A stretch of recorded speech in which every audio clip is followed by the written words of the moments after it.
Kenalin semuanya, nama aku Sarah Jessica, mahasiswa manajemen angkatan 2018.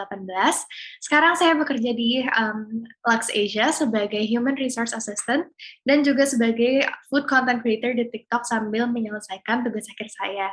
Oke, sekarang kita akan langsung masuk ke sesi acaranya. Jujur teman-teman, aku tuh seneng banget hari ini karena aku ngerasa ini topik pembicaraan yang sangat relevan buat aku, dan aku tahu juga ini relevan buat teman-teman aku, dan semoga juga relevan buat teman-teman yang udah datang hari ini. Benar-benar nggak kerasa ya, udah 2 tahun pandemi ini berjalan, dan kita semua tuh terpaksa untuk beradaptasi mulai dari kuliah online. Kemarin juga aku dan teman-teman aku magang secara online, jarang ketemu teman-teman, dan kayak sering ngerasa kesepian gitu di rumah.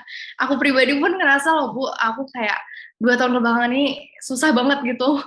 Maksudnya kayak biasanya kalau misalnya kuliahnya lagi offline tuh kalau mau ujian gitu bisa ketemu teman-teman, belajar bareng, dan aku ngerasa kayak susah banget gitu 2 tahun kebelakangan ini, dan kayak pelajarannya juga makin susah gitu. Dan di sisi lain aku tuh sebenarnya lagi di fase pengen nyobain banyak hal ya, kayak misalnya bisnis, magang sambil kelas juga, dan aku yakin juga teman-teman aku banyak yang lagi ngerasa kayak gitu, karena mungkin ini lagi waktu-waktunya juga ya. Cuman jadi banyak gitu loh halangannya, nggak bisa pergi, kan harus hati-hati kemana-mana, dan makanya nggak jarang aku ngerasa stres, demotivasi, dan burnout. Aku tuh sering banget ngerasa apa ya, capek, baik itu fisik ataupun mental, karena seharian aku tuh hampir lebih dari setengah hari aku tuh dihabisin untuk ngeliatin laptop. Bener-bener jarang berkomunikasi langsung sama orang lain, dan juga tentunya kita semua pasti banyak ya kekhawatiran karena pandemi, dan belum lagi kasusnya lagi naik lagi. Nah, kebetulan teman-teman, hari ini kita bakal ngomongin tentang pengertian stres dan juga sumber-sumber stres dalam kehidupan perkuliahan. Selain itu, kita juga bakal diajarin kiat-kiat dalam mengelola stres agar tetap produktif saat kuliah online. Nah, ini aku bakal kenalin dulu narasumber kita hari ini yang keren banget, yaitu Ibu Ide Kurnia Swasti. Beliau merupakan dosen Fakultas Psikologi UGM yang tentunya sangat mahir di bidangnya. Makanya mari kita sambut Ibu Ide Kurnia Swasti. Halo Ibu, apa kabar? Halo Sarah. Sehat-sehat Bu? Alhamdulillah. Ya, alhamdulillah baik. Ini saya tadi mau tiba-tiba terdiam. Tiba-tiba terdiam karena ya betul banget tadi yang Sarah sampaikan, tidak hanya mahasiswa aja sih ya sebenarnya yang mengalami kayak krik-krik gitu. Kita banyak orang tapi sebenarnya sendirian kan di kanan sama kiri kita yang Benar. sebenarnya. Jadi kayak hidup kita tuh terbagi ya. Dunia nyata nih yang di sini nih, di samping, depan, kanan, kiri, dan juga dunia yang nyata tetapi tidak nyata nih. Saya bersama dengan teman-teman banyak 30 orang nih, tapi saya tidak bisa menjangkau kalian. Tangan saya cuma bisa sampai ke sini aja, tapi mau jabat tangan Sarah, jabat tangan Kakak, ini nggak bisa gitu ya. Biasanya kalau kalau ketemu udah heboh lah ya kita ya, kalau Benar di banget. kelas ya. Heeh, ya kayak kayak gitu emang relate banget sih.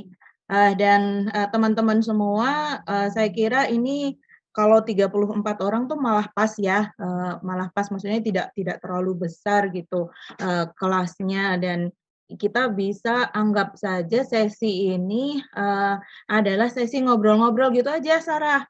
Maksudnya Benar-benar. sesi yang nggak usahlah kita ngerasa kayak ini pertemuan formal banget gitu ya, yang teman-teman harus, behave, harus apa. Kalau kalian nyalain kamera tapi sambil, lendetan kayak gitu ya, bersandar sambil apa, sambil minum, sambil apa, nggak apa-apa, itu malah malah menunjukkan, nyatanya kalian tuh kayak gitu. Sedangkan kalau kita di depan kalau kuliah kan memang kayak harus kayak behave banget ya, harus jaga Benar. sopan dan kayak gini ibaratnya kita nongkrong aja, nongkrong tapi Curhat nggak session ya bisa Bu? betul betul, tapi nggak bisa cuman bedanya nggak bisa hugs and kisses, nggak bisa jabat tangan, nggak bisa toel-toelan kayak gitu.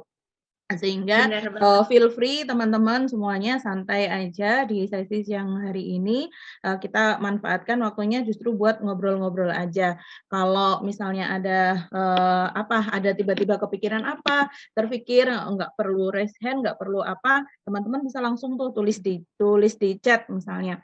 terpikir sesuatu gitu, komen aja di bawah gitu. Ya, itu menunjukkan bahwa kita komunikasinya bisa berjalan, dua arah ya, tidak hanya saya kayak delivering materi kayak kalian lagi kuliah gitu kan, jatuhnya nanti malah ketiduran nih di jam-jam kritis seperti ini gitu. Ya itu ya Benar-benar. sebelum kita mulai ya Sarah, gimana? Cocok nggak? Cocok banget Bu, kita udah curhat aja, kita bawa santai, jangan sampai ini jadi kayak kesannya kelas terus kayak harus serius, terus yang kayak jadi Bener. beban tersendiri. Enggak, ini kita cerita-cerita aja. Kalau Betul. misalnya ada yang mau curhat atau minta advice, boleh berarti ya Bu? Boleh banget. Tulis aja di situ. Nanti kalau misalnya belum bisa terjawab di sesi ini, nanti bisa saya jawab di setelah sesi nanti saya kirimin ke Jeng Ika bisa. Atau saya kirim ke Tata, atau saya kirim ke Ayah, atau saya kirim ke Sarah. Gampang lah nanti itu kita bisa atur. Gitu ya. Kalau misalnya siang hari ini saya nanti ada tampilan, ada tayangan itu hanya untuk membantu meruntutkan alur pikir kita ya, sehingga di akhir sesi nanti kita masing-masing bisa dapat insight gitu. Setidaknya ada 1, 2, 3 poin gitulah ya, yang kita bisa ingat, bisa dicatat, bisa ditinjau ulang kembali nanti-nanti gitu ya. Jadi ini nanti yang akan menampilkan tayangannya siapa? Sarah atau Tata? Saya bantu, tidak apa-apa Bu, sebentar. Oke. Sudah ada filenya ya Tata ya? Saya minta tolong Tata, biar saya juga bisa sambil mengamati teman-teman nih yang ada di sini, lihat di chat box, bisa lihat gantian juga teman-teman kalau kadang on cam, kayak gitu, itu juga akan sangat membantu kegiatan kita siang hari ini biar lebih interaktif gitu. Oke, sambil menunggu Tata untuk menayangkan apa yang menjadi guidelines yang saya pada siang hari ini, boleh dong diinfoin teman-teman semua di chat box ya, ini teman-teman dari S1 jurusan apa, atau prodi apa, atau S2, atau S3, gitu ya, biar saya mulai kenal nih teman-teman semua di sini. Dan ini ada Mbak Ade Rizky, Kak Ade, Jeng Ade. Iya Bu. Fatma, oh iya, panggil saya Mbak aja ya, semuanya ya, biar kita lebih biar kita bisa lebih akrab. Oke, ini ada Nicholas, ini saudaranya Nicholas Saputra. Wah, ini Nicholas. Oke, dari bukan ya sayangnya, enggak apa-apa. S1 akuntansi. Waduh, ini 2021, masih baru banget nih. Oke, thank you Nicholas sudah menginfokan. Teman-teman yang lain monggo, ini dari prodi apa, dari level mana, nanti biar kita lebih bisa nyambung gitu ngobrol-ngobrolnya. Saya bisa coba carikan contoh-contoh case yang itu ya relate gitu ya dengan pengalaman teman-teman semua. Silahkan bisa tuliskan di chat box sambil kita menunggu Tata share screen. Boleh kita kenalan dulu. Kalau nama saya udah ya tadi disampaikan oleh Sarah, nama saya Idei ya, biasa dipanggil dengan nama depan ini. Monggo teman-teman bisa panggil kalau mahasiswa S2 sih manggil saya Mbak, kalau mahasiswa S1 mulai dari angkatannya Tata ke bawah itu udah manggil Bu. Saya tanya kenapa lu, soalnya seumuran sama tante saya, masa mau dipanggil Mbak gitu kan katanya. Tapi ada juga yang Mbak yang macam-macam sih, boleh-boleh aja teman-teman, yang penting kita bisa menjalin keakraban gitu ya Sarah ya. Betul. Ngobrolnya bisa lebih cair lagi. Oke, ini Tata sudah share. Yang akan kita obrolin hari ini, justru saya pakai judulnya nih bukan stres ya, biar kita nggak ngomongin stres gitu. Tapi tetap berkaitan sih, betul aja tadi yang disampaikan Sarah, sebenarnya tetap berkaitan, tetapi kita melihat dari sudut pandang yang positif, yaitu kita akan bahas mengenai kesehatan mentalnya. Ya, apa sih yang mau kita diskusikan pada hari ini untuk slide selanjutnya? Silahkan, Tata. Ada 4 hal yang akan kita bahas, yaitu pemaknaan atau arti sehat mental itu apa, kemudian sehari-harinya itu apa sih yang menjadi challenge atau yang menantang kita supaya kalau kita pengen sehat mental tapi ada aja gitu ya challenge-nya, ada aja tantangannya. Nah, itu apa saja. Kemudian yang benar-benar teman-teman alami dalam kondisi sekarang seperti tadi sudah disampaikan oleh Mbak Sekar, juga mungkin disampaikan Mbak Ika, dan teman-teman yang lain yang disinggung juga oleh Sarah tadi adalah kehidupan kita sekarang di era pandemi ini yang berubah gitu dari kebiasaan-kebiasaan kita sebelumnya di 2 tahun yang lalu. Nggak terasa pandemi sudah berjalan selama 2 tahun. Kemudian apa yang bisa kita lakukan ya, kita sebagai mahasiswa. Ini mahasiswanya berarti cuma S1 saja ya yang hadir di sini? Karena karakteristiknya tentu akan berbeda ya, dari S1, kemudian S1 IUP, S2, S3, nah itu beda-beda. Oke.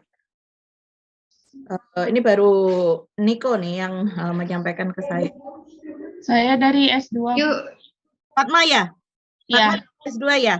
Oke. Oh, ini program profesi ya, Mbak Ade ya? Akuntansi, kalau saya tidak salah. Iya, Bu. Makan PPAKJ dari program profesi akuntansi. Nah, nih. Kalau Fatma S2-nya apa, Fatma? Akuntansi, Bu. Oh, akuntansi juga. Ya. Baru masuk kemarin. Baru masuk 2021. 22. Oh, 22. Oh, Iya. ini tergenap ya? Iya. Ini pendatang baru nih, benar-benar nih. Oke, nanti kita bisa bahas lagi. Kemudian ya itu kita tujuannya adalah gimana agar kita bisa mewujudkan tuh ya sehat mental itu ya. Meskipun sehat mental itu sesuatu yang dinamis, tetapi kita bagaimana caranya untuk mengupayakannya. Baik, untuk slide selanjutnya, teman-teman pasti pernah dengar ya sehat mental. Nah, saya pengen tahu nih versi teman-teman semua sehat mental itu apa sih sebenarnya? Monggo bisa raise hand dan on mic atau boleh juga drop di chat box. Saya akan bacakan di chat box. Sehat mental itu apa sih versi teman-teman semua? Penting nggak? Penting nggak kita mengupayakan sehat mental? Buat apa sih versi kalian ya? Kalau yang ada di layar ini versi WHO, jadi teman-teman nanti bisa menyelaraskan. Oh iya, jebol bener. Oh iya ya, ternyata memang seperti itu. Oke, gitu. Betul. Dari Nicholas, mengidentifikasikan masalah sehari-hari, masalah mental terutamanya ya, dan tahu bagaimana cara mengatasinya. Itu kalau dalam kondisi sehat mental bisa melakukan gitu ya, Niko ya? Niko, bisakah on mic? Oh ya, oke, sudah dijawab di chat box. Baik, ya. Oke, kalau teman-teman yang lain, monggo. Apa sih menurut kalian sehat mental itu? Oke, ada dari Mbak atau Mas Ari nih, ketenangan jiwa dan raga. Tenangnya, oh iya, penting banget untuk sehat mental biar nggak tertekan ya. Tanpa alasan, ya tiba-tiba ngerasa sesek aja. Dari Mbak Fatma tadi ya, batin kita dalam keadaan tenang, tentram, bisa menikmati hidup sehari-hari. Ya, misalnya bisa menikmati makanan, bisa menikmati tidur dengan nyenyak misalnya. Nah, itu juga menandai bahwa kita dalam kondisi yang baik-baik saja. Nah, itu bisa jadi kalau kita sulit tidur, ini adalah tadi dari Ari ya. Nah, itu menjadi early warning system. Kenapa ya saya kok nggak bisa tidur? Kenapa ya saya kok nggak doyan makan, nggak nafsu makan? Biasanya suka, tapi kok sekarang nggak ngelihat aja kok nggak tertarik sama sekali. bisa membuat hidup bahagia. Ini juga ya, ada dari Sabda. Dari Rega, menyikapi dengan pandangan positif, bisa menerima keadaan, ini dari Mbak Nani. Nah, kalau WHO menyebutkan, ini dari dokumen resmi WHO, sehat mental itu ada 4 area yang bisa kita tandai. Sehingga kalau semuanya tercentang berarti, saya dalam kondisi oke nih sekarang. Nah, tetapi sehat mental itu juga tidak semata-mata bahwa kita tidak sakit, ya. Nah, sehat mental itu juga areanya adalah pengembangan diri. Nah, coba kita lihat nih di sini. Individu menyadari kemampuan mereka. Nah, ini juga sebagai penanda sehat mental. Saya punya kelebihan apa ya? Saya punya hobi apa ya? Saya suka apa? Nah, itu pengenalan diri yang seperti itu juga menjadi tanda bahwa sehat mental. Sehingga kalau misalnya individu tuh kayak ngerasa, "Aduh aku kayak nggak punya apa-apa, aku, paling paling apa ya," kadang-kadang juga apa, eee, merendahkan diri sendiri atau menghardik ya, memarahi diri sendiri, berkata kasar pada diri sendiri. Nah itu, sudah menjadi tanda-tanda tuh ya. Nah, kalau misalnya mengatakan, "Ya aku memang orang yang paling bodoh," gitu, "aku nggak bisa apa-apa, minder," dan lain sebagainya. Nah itu, perlu dicek lagi, ditelusuri lagi ketika muncul pemikiran seperti itu. "Kenapa ya?" Oh gini, nah ini pasti ada sesuatu yang tidak baik-baik saja. Kemudian, kondisi sehat mental itu kita yang poin 2 ini mampu menghadapi itu artinya adalah kita mengetahui berbagai cara untuk menghadapi macam-macam situasi yang kita hadapi di kehidupan sehari-hari. Contohnya, kalau teman-teman mau keluar naik motor, kemudian bannya bocor, apa yang kalian lakukan? Gembes nih, nggak ada anginnya, berat, waduh ini kenapa berat? Oh ternyata bocor. Apa yang teman-teman lakukan? Menepi? Menepi terus ngapain Niko? Menepi duduk termenung di pinggir jalan? Atau menepi kemudian mengeluarkan HP mengontak layanan bengkel? Menepi melihat sana sini, siapa orang yang ditanyain? Kemudian ya telepon ya apa, ambil HP tadi telepon, atau menepi untuk menangis, atau menepi untuk, ya udah deh ditunggu aja, pesen pesen apa gitu ya, pesen pesen minuman malahan ya malah pesen minuman. Udah nunggu aja deh nanti ya, biar mood-ku balik lagi dan lain sebagainya. Itu adalah variasinya. Apakah yang satu lebih baik dari yang lain atau lebih benar daripada yang lain? Enggak juga. Semuanya sangat tergantung pada kondisi kita pada waktu itu. Kalau misalnya tadi saya kasih contoh ya, terus, ya benar minggir, terus, menepi, terus habis itu nangis. Kalau misalnya itu yang dibutuhkan, ya ini adalah emotion focus coping, ya cara pengatasan yang berfokus kepada emosi kita. Kalau itu dibutuhkan untuk menangis, ya nggak apa-apa, nangis aja dulu. Toh pakai helm ini, ya pakai helm nggak kelihatan helmnya ditutup aja, nangis aja, aku kok ini banget ya hari ini, sial misalnya. Oh aduh padahal mau buru-buru malah kayak gini, gimana dong, terus pengen nangis, ya sudah biarkan menangis, setelah tak berapa lama mereda, maka secara kognitif mulai bisa mikir lagi. Kadang-kala itu dibutuhkan teman-teman. Kadang-kala tidak semua situasi itu harus kita selesaikan dengan logika pada saat itu juga. Kenapa? Karena pada saat itu yang kita butuhkan adalah pengelolaan emosinya. Emosinya yang kita selesaikan terlebih dahulu. Emosi bisa sedih, bisa panik, bisa marah, bisa takut, ini itu ekspresinya bisa macam-macam, bisa dengan menangis, bisa dengan bengong, bisa dengan fisiologisnya yang ini ya deg-degan jadi ndredeg, tremor gitu. Nah, kalau kayak gitu kan berarti memang harus tenang dulu, duduk dulu, istirahat dulu. Kalau tidak, poin yang keempatnya akan sulit. Sulit untuk bekerja, berpikir, bertindak secara produktif dan bermanfaat karena emosinya masih terblokir tadi itu.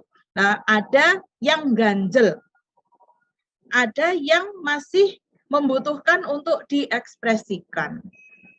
Nah, ini loh teman-teman, seringkali yang kemudian ketika orang itu tidak tahu bagaimana mengekspresikan emosinya, itu jatuhnya ke self harm. Ya, gemes-gemes pada dirinya sendiri. Gemesnya tuh enggak iya aku gemes deh sama kamu, itu enggak. Lah gemesnya itu main silet. Nah, ini kan berbahaya ya. Padahal kalau menurut penelitian NSII, itu istilah bakunya untuk self harm ya, itu kepanjangannya saya tulis di chat, non-suicidal, NS, self injury. Jadi sebenarnya NSII itu tidak bertujuan untuk mengakhiri hidup, tetapi untuk mengekspresikan emosi-emosi yang sangat menumpuk banyak sekali di dalam dirinya itu. Pengen dikeluarkan, nggak tahu caranya, akhirnya menyakiti diri sendiri. Kalau sudah seperti itu, tidak bisa bekerja secara produktif dan bermanfaat. Gitu. Nah, kalau kita tidak bisa melakukan sesuatu untuk diri kita sendiri, bagaimana kita bisa melakukan sesuatu untuk orang lain? Ini juga jebakan Batman seringkali, ya, bahwa kita beranggapan bahwa dengan menyenangkan orang lain, dengan mendahulukan orang lain, maka kita juga akan otomatis bahagia. Nah, itu justru terbalik.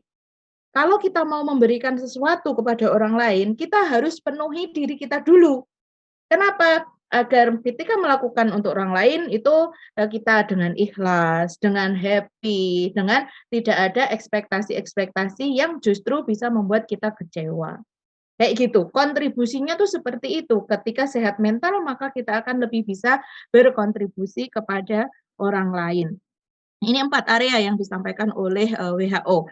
Baik, kita lanjutkan, Tata. Kalau ada komen-komen silahkan teman-teman langsung tulis aja di chat box ya. Nah, ini yang tadi saya bilang bahwa sehat mental itu dinamis.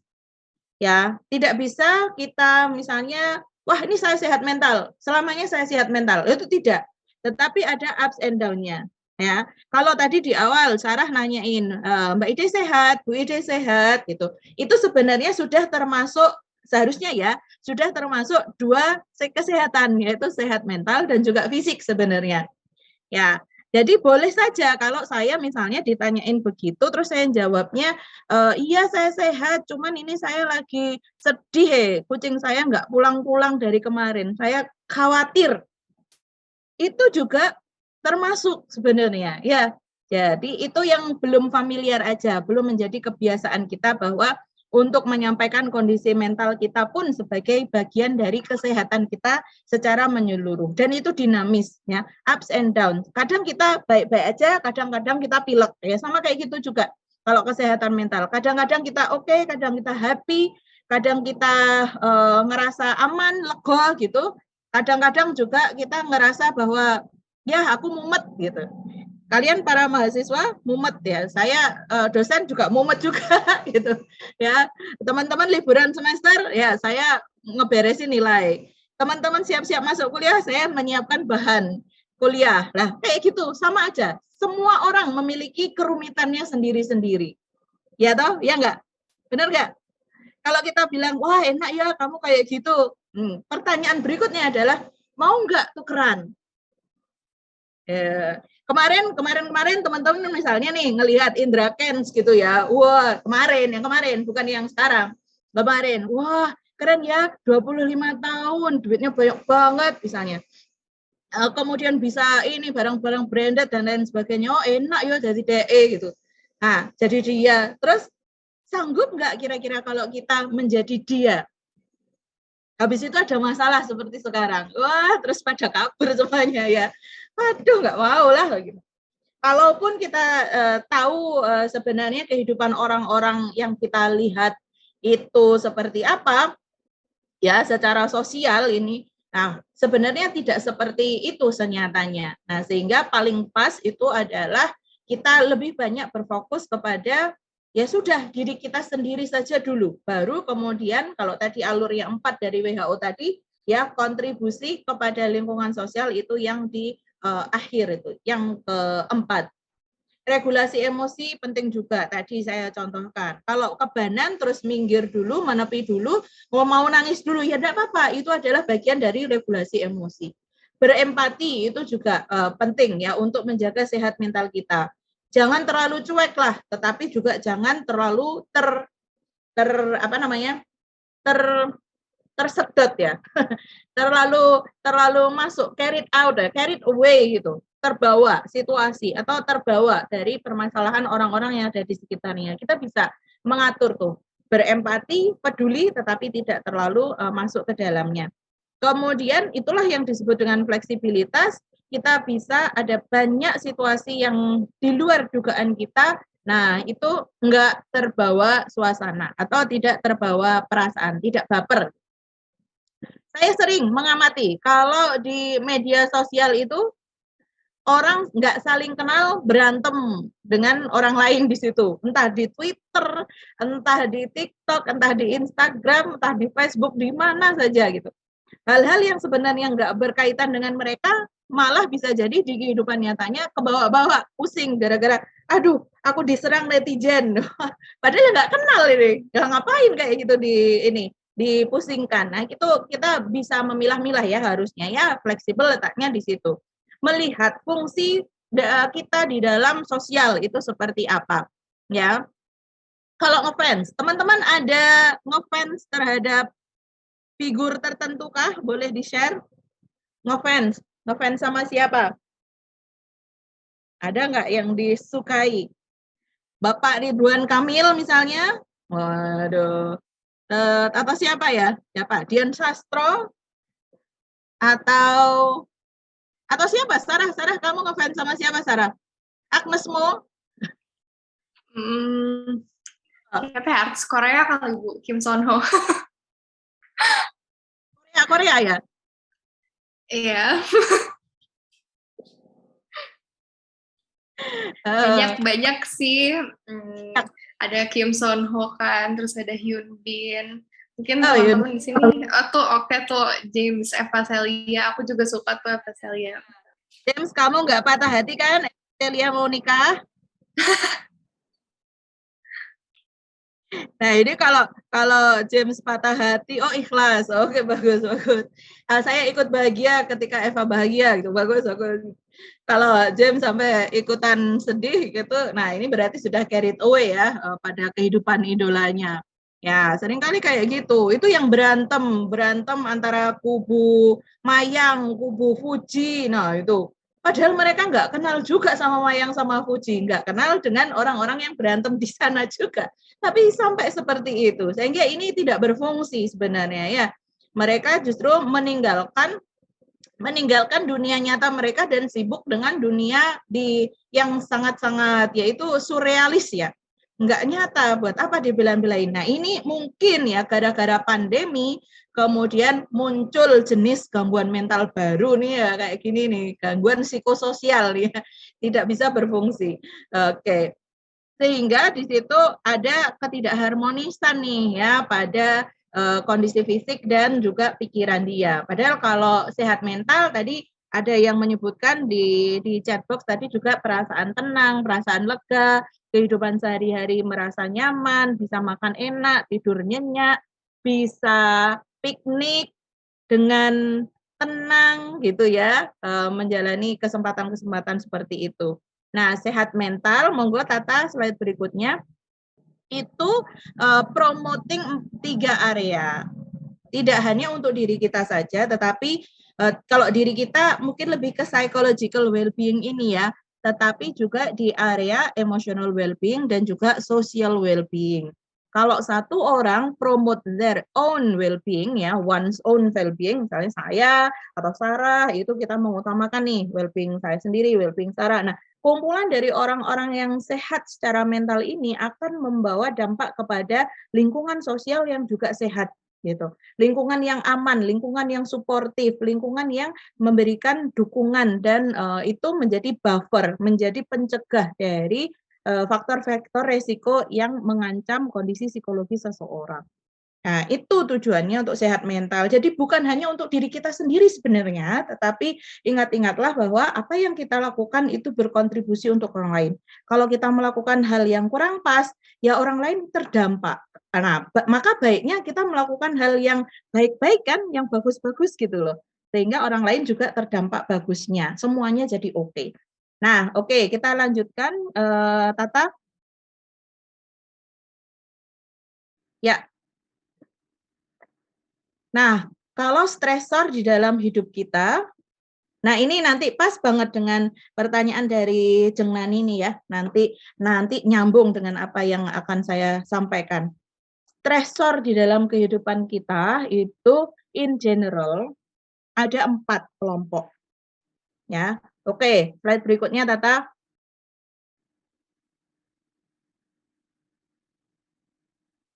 Ini konteksnya bisa di pekerjaan, bisa tugas, perkuliahan, teman-teman, bisa juga di kehidupan personal, kehidupan sosial.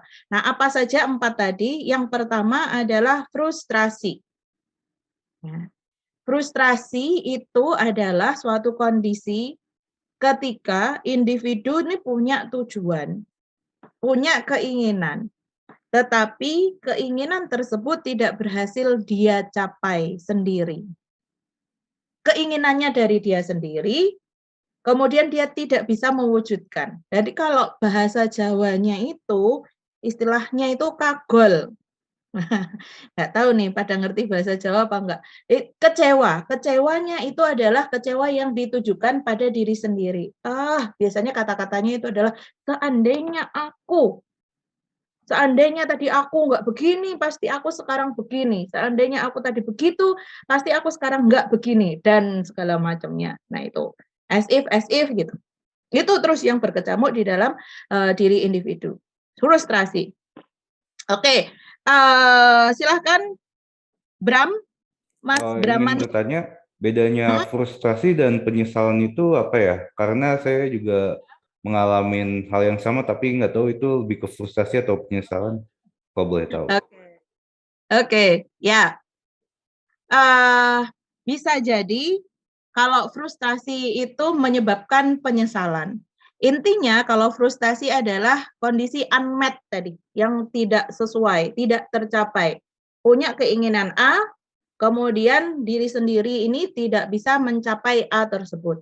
Nah, bisa berkembang menjadi kemarahan, ya bisa berkembang menjadi penyesalan seperti yang Bram sampaikan tadi. Seandainya aku begini, hari ini aku tidak seperti ini dan segala macamnya. Nah, tetapi yang untuk menjadi inti dari frustasi itu adalah diarahkan kepada diri sendiri.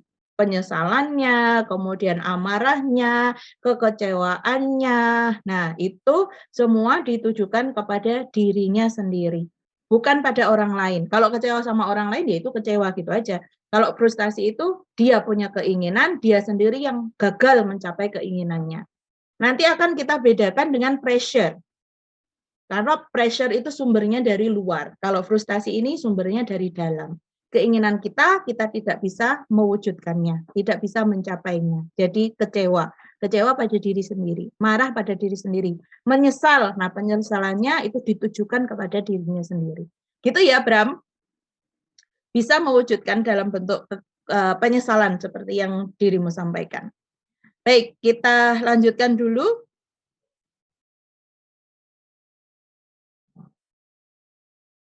Kemudian ada konflik. Ada konflik ini bukan berantem gitu, bukan ya. Tetapi konflik ini lebih pada ketika di dalam diri kita ada beberapa motif yang itu competing, yang ingin untuk dipenuhi. Jadi kita bingung milih yang mana. Ya. Bingung milih yang mana. Misalnya kalau anak psikologi sih ada praktikum, kalau FEB nggak ada ya. Misalnya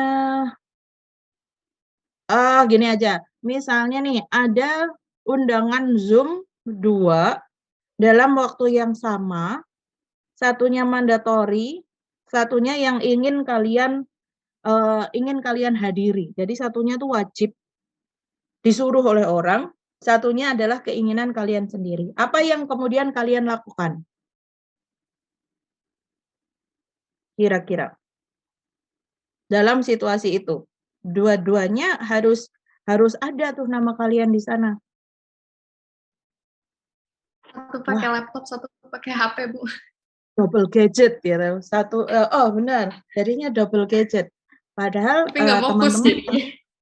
nah itu dia, teman-teman tahu bahwa dengan menggunakan double gadget itu ya tetap aja rugi. Yang tadi aku pengen fokus nih, gadget satu di sini, satu di depan sini toh. Nah, pengen fokus ke sana, tiba-tiba dipanggil yang sini. Berarti kan gitu. Nah, kemudian individu kemudian akan di-challenge, ditantang. Siapa yang nantang? Sebenarnya diri sendiri sih. Itu adalah salah satu penguatan diri ya. Pada akhirnya dia berani mengambil keputusan atau tidak. Misalnya, berani mencari opsi yang lain atau tidak. Nah, itu di situ tuh tantangannya, konflik tuh di situ. Oh ya udah, kalau gitu ini nanti ada acara berikutnya, misalnya ada batch 1, batch 2, oke, mungkin aku akan ikut batch 2, sehingga aku akan fokus ke ikut kegiatan yang mandatori ini, tanpa beban, tanpa harus memecah perhatian misalnya. Nah, itu adalah bagian dari tadi mencari alternatif tindakan untuk mengatasi ya konflik. Ini salah satunya kasus yang sering kita alami. Itu kita kadang sulit. Kenapa toh kita jadinya double gadget? Karena kita nggak berani bilang tidak. Tidak berani bilang tidak ke orang lain dan juga tidak bisa mengambil keputusan untuk diri kita sendiri. Katakanlah ya udahlah pada akhirnya katakanlah punya laptop 1, HP 1, tab 1 semua dinyalain. Tapi teman-teman perlu mempertanyakan esensinya. Kalau melakukan seperti itu, saya dapat apa? In the long term ya. In the short term, oke, aman nih, semua terdeteksi hadir gitu. Ya toh, kalau diminta foto kayak Sarah tadi, wah oke, aman, namanya ada gitu kan. Tetapi in the long term itu perlu difikirkan, dari semua kegiatan saya ini, mana sih sebenarnya yang benar-benar membawa manfaat buat saya? Nah, sehingga challenge terkait dengan konflik ini dihadapi oleh siapapun, teman-teman, termasuk juga saya. Ketika misalnya saya melihat nih list di jadwal, itu ya, waduh ini siapa ya yang didulukan ya, aduh tidak ada pilihan yang enak. Jadi mau nggak mau saya harus menguatkan diri saya untuk mengambil opsi pilihan yang terbaik dari pilihan-pilihan terburuk yang ada. Kadang kita akan berhadapan seperti itu. Gitu. Oke, saya akan kembali ke chat box berkaitan dengan Nani ini. Pertanyaan dari Nani, ada ekspektasi, harapan tidak sesuai dengan hasilnya. Nah, ini berarti terkait dengan yang pertama tadi ya, Nani, terkait dengan frustrasi tadi. Ya. Hal itu membuat cemas dan bertanya-tanya kok bisa tidak sesuai, apa ada yang salah misalnya, dan kepikiran terus-menerus. Nah, untuk sesuatu hal itu pasti tidak hanya dipengaruhi oleh single factors. Itu dulu kita yakini. Jadi kalau sesuatu tidak berjalan sesuai dengan apa yang kita harapkan, apa yang kita inginkan, oke, boleh seperti yang Nani lakukan. Refleksi diri, apa ya yang salah pada diri saya? Tetapi jangan hanya itu saja, teman-teman semua. Jangan hanya melihat ke diri sendiri, tetapi lihatlah secara objektif pada faktor-faktor yang lain juga. Gitu. Sehingga kita tidak terjebak untuk menyalahkan diri sendiri secara berlebihan. Merasa bersalah, mengakui kesalahan, itu oke, itu top, TOP BGT. Tetapi lakukanlah dengan berimbang. Kita perlu objektif pada diri kita sendiri juga. Ingat tadi yang saya sampaikan, untuk keberhasilan maupun kegagalan sesuatu itu tidak hanya ditumpukan pada one single factors, but there are many factors. Gitu ya. Nah, kita perlu untuk memahami faktor-faktor apa ya yang berkontribusi, faktor apa yang berperan. Oh ya, dari sisi aku begini, dari sisi dia begini, dari sisi itu begitu, dari sisi yang ono begono. Gitu, ya. Begitu juga dalam relasi. Ya, contohnya, relasi ada 2 orang, berarti itu ada interaksi antara 2 orang ini. Oke, satu salah akan berdampak kepada yang lain. Nah, begitu juga akan ada kontribusi dari masing-masing pihak. Nah, itu yang perlu kita cermati untuk tidak terjebak dalam menyalahkan diri sendiri terlalu besar porsinya. Jadi tidak seimbang. Begitu, ya. Boleh kalau misalnya tadi untuk memetakan tadi itu ya, Jeng Nani, itu bisa kalau misalnya dirimu berkonsultasi ke konselor atau psikolog. Nah, kejadiannya seperti apa, ada faktor-faktor yang mana, nah itu bisa ditelusuri. Oke, begitu ya Nani ya. Kemudian ini ada dari Ade ini cowok atau cewek ya? Ade, halo Ade. Oh, Mbak Ade Rizky kah? Iya, Oh, Su. ya. Soalnya kalau di sini tulisannya Ade titik-titik gitu. Siapa tahu ada yang lain. Baik, ini dari Mbak Ade.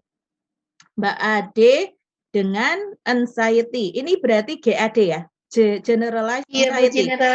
iya.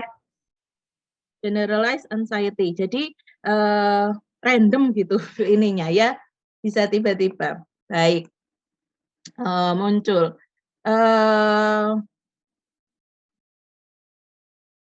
Nah, ini memang untuk kasus-kasus generalized anxiety itu sangat rentan sekali terpicu oleh perubahan eksternal yang ada di sekitar kita.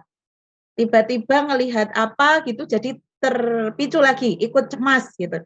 Padahal bisa jadi hal tersebut tidak berkaitan secara langsung dengan diri kita. Nah, salah satunya bisa juga dengan yang tertera di slide berikutnya. Silakan Tata. Ini adalah tentang change, perubahan.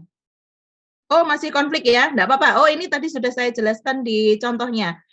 Oke, kita lanjut ke change saja. Nah, ini perubahan. Zaman sekarang nih, apalagi zaman COVID nih. Waduh, ini saya pusing.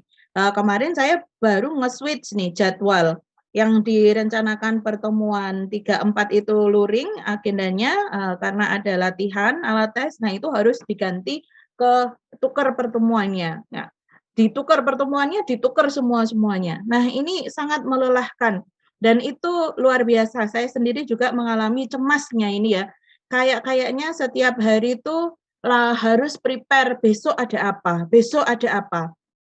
tegang terus gitu. Besok ada apa? Nanti besok saya sempat yang mengalami fase di mana saya tuh deg-degan kalau melihat di handphone ada notifikasi email, ada pemberitahuan apa, ada kabar apa. Di WA juga sempat seperti itu di tahun lalu tuh, ada kabar lelayu apa.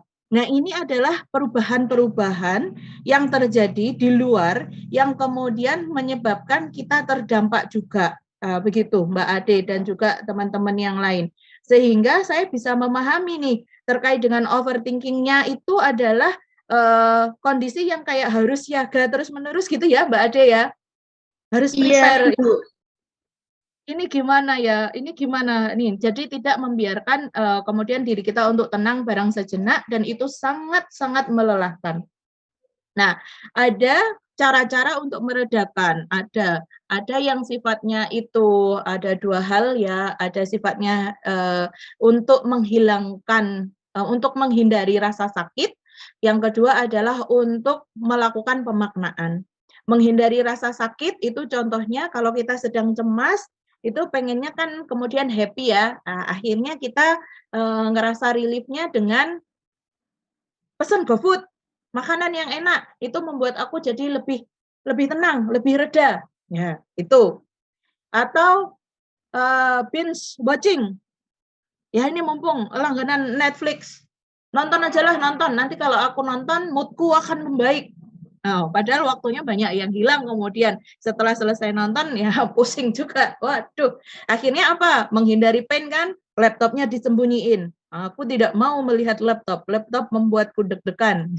Disembunyikan. Sampai kapan tapi? Nah, sehingga cara yang kedua ini yang perlu kita upayakan yaitu memaknai keadaan.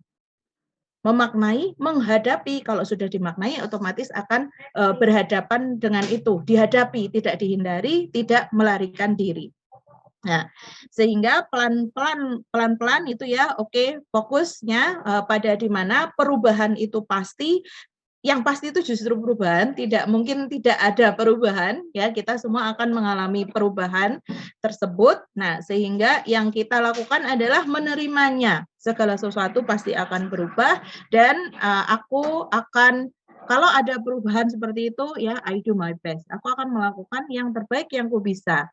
Nah, hanya sebatas itu, karena kita tidak bisa mengontrol terjadinya perubahan-perubahan yang ada di luar sana. Nah, kita nih berada di lingkungan makrokosmos. Aduh, berat itu istilahnya, ya toh. Ada di dunia yang dunia-dunia di luar kendali kita. Seperti itu, ya. Oke, kemudian ada dari kalau di layar saya itu hanya tertulis Mas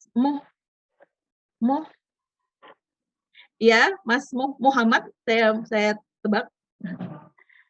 Oh ya, disebut anonim. Oke, maaf ya. Audience. Oke. Rasa cemas dan berlebihan overthinking saat harus berbicara di kelas online. Oke. Ada anggapan bahwa ada orang yang menghakimi dan menertawakan. Nah, berarti di sini berkaitan dengan slide berikutnya, tata tekanan, pressure. Nah, kita menghadapi tekanan. Nah, semua orang tuh menghadapi 4 hal tadi ya, frustrasi. Karena semua orang punya keinginan, semua orang punya competing motives, punya keinginan nggak cuma satu, ada banyak, yaitu yang memunculkan konflik. Kemudian kita berhadapan dengan perubahan, dan kita pasti berhadapan dengan tekanan. Ada 2 bentuk tekanan, yaitu tekanan untuk melakukan atau pressure to perform. Ya, dalam istilah bahasa Inggrisnya, to perform, pressure to perform. Ini yang membuat kita muncul perasaan incompetence, insecure, jangan-jangan aku nanti salah ngomong, jangan-jangan aku nanti begini begitu gitu. Pressure to perform, ada standar-standar yang harus kita penuhi untuk mencapai kompetensi tertentu, ya. Di mana kita menunjukkannya itu jelas pada orang lain karena kita akan mendapatkan feedback dari perilaku kita tadi. Kemudian yang kedua adalah pressure to perform. Conform. Beda tipis nih. Beda huruf depannya. Pressure to conform. Ya, ketika kondisi kita pengen menunjukkan jati diri kita yang sebenarnya, tapi kita ragu-ragu, aku diterima atau tidak ya. Nah, ketika seperti itu, maka kayak kita harus menyamakan diri kita dengan orang-orang yang lain, harus mengikuti tren, harus menyesuaikan, dan lain sebagainya. Itu menjadi tekanan bagi individu-individu. Nah, bagaimana cara kita menghadapi situasi dengan penuh tekanan ini, gitu? Ini kita bisa kombinasikan. Yang pertama adalah dengan mengenali diri kita, sehingga it's okay, ada bagian-bagian dari diri kita yang tetap kita pelihara. Tidak perlu semuanya sama persis dengan orang lain, itu ada keunikan, tetapi ada juga hal-hal yang perlu kita sesuaikan standarnya dengan orang lain. Misalnya, kalau dalam tugas teman-teman, tugas di perkuliahan, pasti itu ada kegiatan presentasi, kegiatan diskusi, ya, dalam bentuk jigsaw misalnya, kemudian presentasi itu pasti jelas ya, presentasi topik atau presentasi project. Karena itu adalah kompetensi yang disyaratkan oleh sesuai dengan kurikulum ya, ke kurikulum nasional itu oleh Dikti gitu, bahwa ada aktivitas-aktivitas perkuliahan yang sifatnya partisipatif, ada aktivitas perkuliahan yang kolaboratif. Jadi tidak hanya mengasah kognitifnya saja. Nah, itu adalah hal-hal yang perlu kita tetap capai. Cara mengelolanya, simpelnya adalah sebelum sesi, itu kita persiapkan dengan baik, ada rehearsal, ada latihan-latihan, dan pada saat pelaksanaannya, berfokuslah kepada diri Anda sendiri. Jadi kita tidak bisa mengontrol, kita tidak bisa mengendalikan apa yang orang pikirkan, apa yang orang akan katakan sebagai komentar, itu tidak bisa. Yang bisa kita kontrol, yang bisa kita kelola adalah diri kita sendiri. Maka kita berfokus pada itu. Rehearsal, latihan. Nah, itu akan sangat membantu. Oh iya, ternyata saya kalau berbicara terlalu cepat. Oh iya, saya kalau berbicara sering kehilangan kata-kata, misalnya seperti itu. Itu dari rehearsal kita tahunya. Kalau tidak latihan, kita nggak tahu berada di posisi mana nih kita berdiri sekarang. Jadi caranya untuk mengurangi kecemasannya adalah seperti itu, latihan. Kemudian yang kedua adalah meminta feedback. Nah, kalau tidak meminta feedback, ya kita akan selamanya terkurung dalam pikiran-pikiran kreasi kita sendiri. Jangan-jangan dia begini, jangan-jangan mereka begitu, jangan-jangan begitu. Semuanya itu ada di kepala kita. Kita tidak tahu apakah memang benar seperti itu atau tidak. Katakanlah nih, setelah meminta feedback, memang perkataan orang lain itu seperti apa yang kita takutkan. Itu poin yang ketiga adalah don't take it personally. Kita lihat dari kontennya. Oh, jika memang itu mensupport saya untuk mencapai kompetensi tadi yang ditentukan oleh penyelenggara pendidikan tinggi ini, berarti saya harus memperbaiki diri. Justru hal itu menjadi penyemangat kita. Balik lagi ke poin yang pertama, latihan.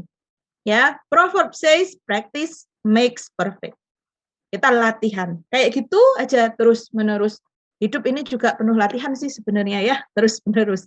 Oke, gitu. Semoga sudah menjawab tadi pertanyaan yang terakhir. Oke, kita lanjutkan. Tata.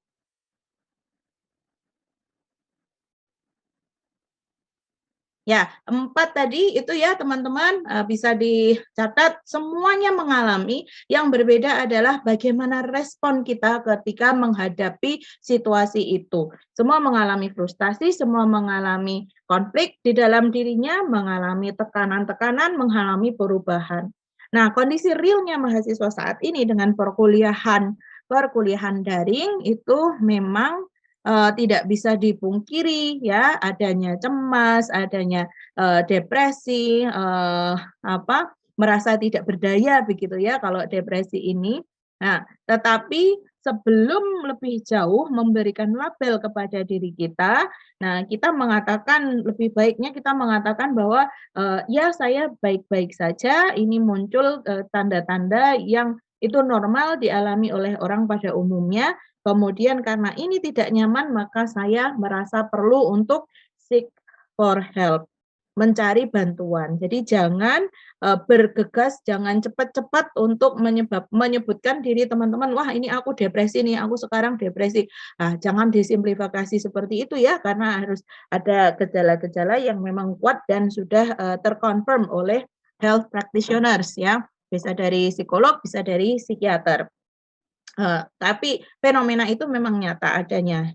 Karena apa? Mungkin karena beban tugas. Nah, kalau terkait dengan beban tugas, saya kira teman-teman melalui lembaga mahasiswa di fakultas kalian, di prodi atau di jurusan, nah itu bisa menyuarakan hal ini. Sehingga nanti ada win-win solution-nya ya, dari sisi dosen seperti apa, dari sisi mahasiswa seperti apa. Harus dikomunikasikan. Kalau tidak dikomunikasikan secara terbuka, ya tidak selesai. Wah Bu, saya sudah posting kok itu curcolnya di Snapgram. Nah, itu tidak menyelesaikan masalah ya, sorry to say. Kenapa? Karena justru akan menjadi clickbait untuk hal-hal yang lain gitu. Yang menjadi bukan tujuan itu, jadi bukan sasarannya, jadi merasa tersindir. Nah, itu kan enggak efektif komunikasi yang seperti itu. Maka gunakanlah jalur-jalur formal yang memang mewadahi aspirasi teman-teman untuk bisa didiskusikan bersama win-win solution-nya seperti apa. Ya, sehingga proses KBM itu dapat berjalan dengan baik ya, dengan lancar. gitu. Teman-teman sebagai sudah ini ya 2 tahun nih ya, saya juga ngajar secara online kan otomatis. Nah, sebagai pengajar di situ ada ruangan-ruangan yang sudah disiapkan untuk ruang virtual ya untuk belajar. Nah, teman-teman saya kira juga familiar dengan itu, bisa di Elok, bisa di Google Classroom, bisa di platform atau LMS yang lain, bisa Padlet dan lain sebagainya yang memfasilitasi sesuai dengan kebutuhan. Nah, adanya fasilitas-fasilitas itu untuk mengurangi kecemasan teman-teman memang perlu untuk dipantau tuh, ada persiapan-persiapan sebelum sesinya. Nah, kalau seperti ini, tolong teman-teman juga melakukan evaluasi dari 24 jam yang kalian miliki, itu proporsinya untuk melakukan apa saja. Coba. Idealnya, bukan idealnya sih, tapi ini untuk seimbangnya itu saya tulis di chat ya, itu ada aktivitas bermain. Kemudian ada aktivitas bekerja, ada aktivitas belajar, ada aktivitas bercinta. Nah, waduh, teman-teman langsung terprovokasi nih kalimat kata yang terakhir, bercinta, Bu. Nah, bercinta tuh kayak gimana? Nah, saya jelaskan ya satu-satu. Bermain itu playful activities, leisure time, hiburan.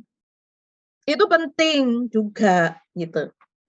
Berapa porsinya itu yang ditentukan.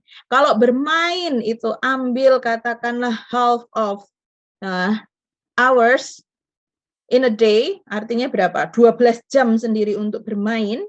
Ya, kalian breakdown macam-macam ya, bermain ini termasuk nonton drakor, termasuk main ML apa FF atau apalah, terserah kalian main game online apa. Ya, misalnya. Terus sama ada yang sukanya webtoon, ada yang sukanya apa, beda. Itu yang bermain ternyata kok porsinya lebih besar daripada yang lain. Nah, jadinya itu tidak seimbang. Bekerja itu adalah aktivitas-aktivitas kalau kalian mahasiswa berarti kalian menuntaskan tugas, menyelesaikan proposal, kalau kegiatan apa, rapat, dan lain sebagainya. Belajar. Nah ini nih kaitannya dengan yang di slide. Teman-teman belajar itu disuruh atau keinginan sendiri coba.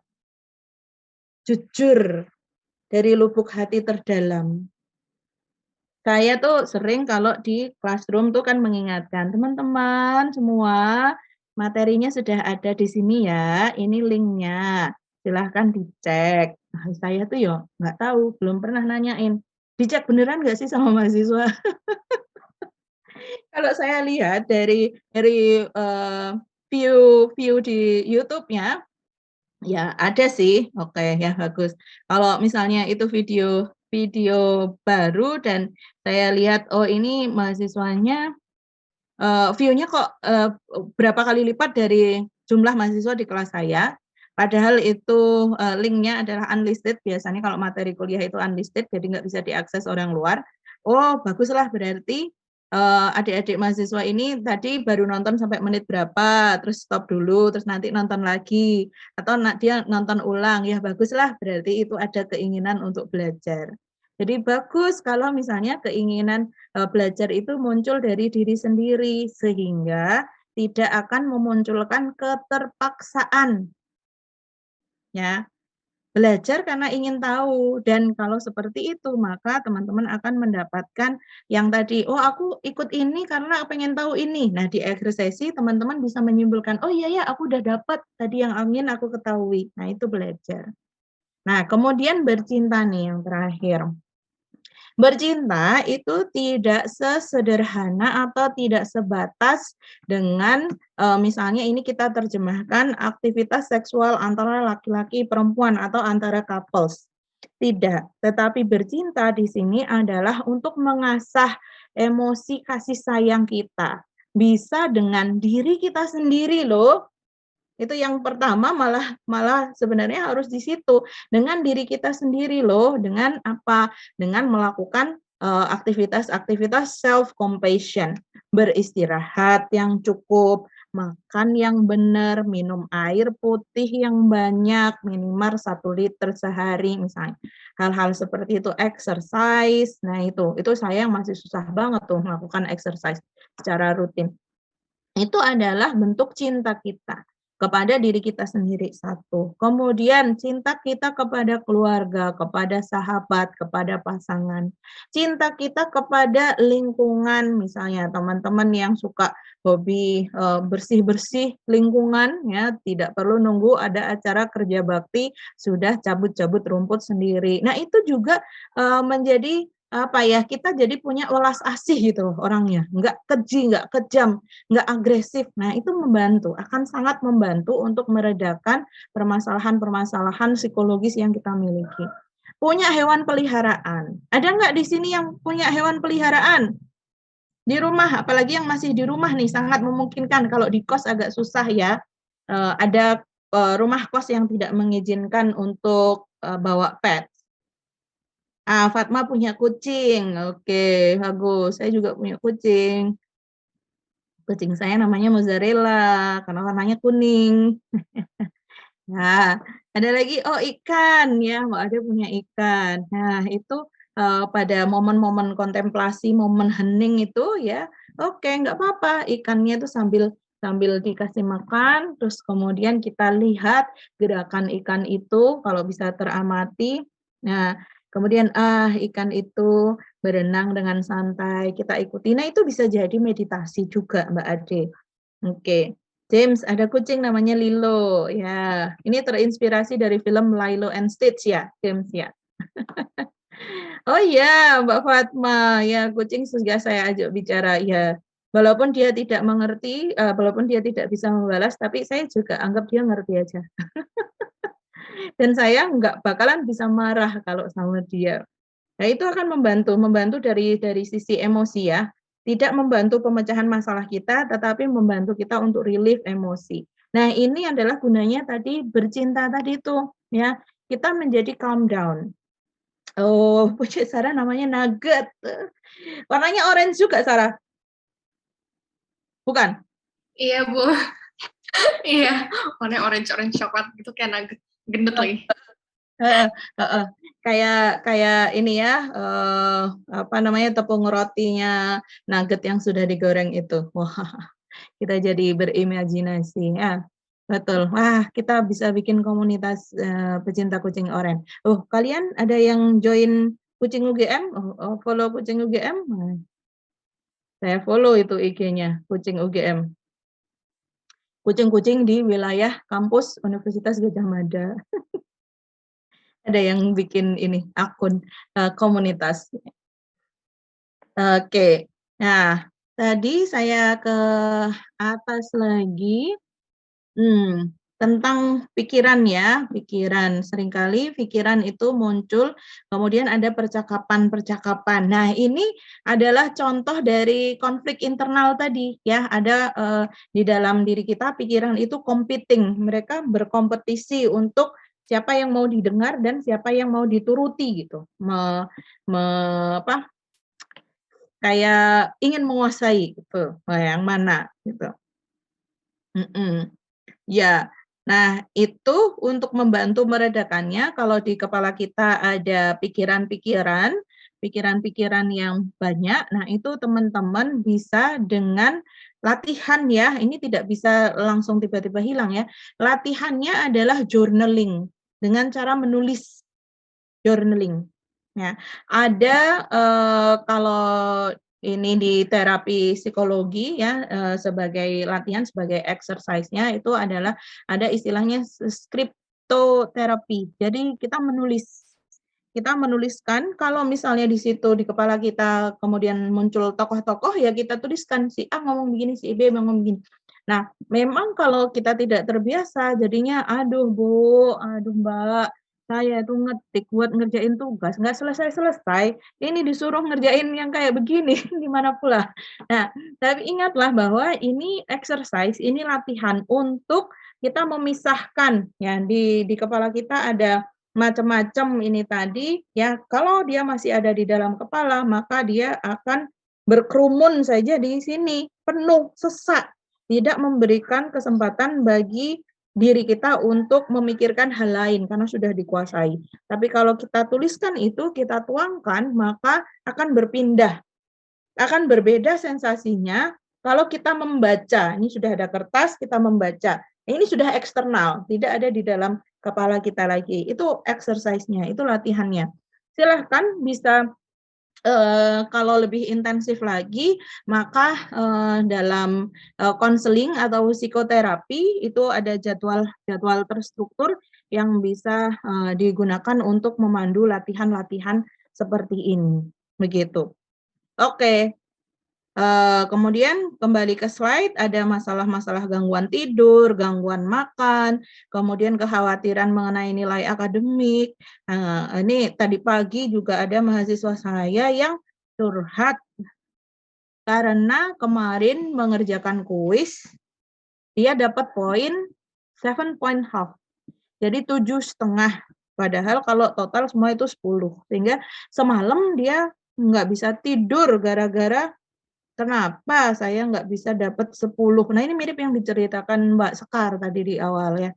Nah, kadang kita pengennya tuh bagus terus, komplit, lengkap, sempurna terus-menerus. Kita lupa bahwa meskipun kita pada saat ini sedang tidak optimal ya, katakanlah mahasiswa saya tadi dapat 7,5, sebenarnya kalau dia tidak hanya berfokus kepada 2,5 yang kurang tadi, dia switch fokusnya ke 7,5 yang sudah dia bisa kerjakan, ya, dia ingat-ingat betul itu, ini aku sudah menjawab dengan benar, ini sudah menjawab dengan benar, yang masih salah ini aku akan belajar lagi, itu selesai.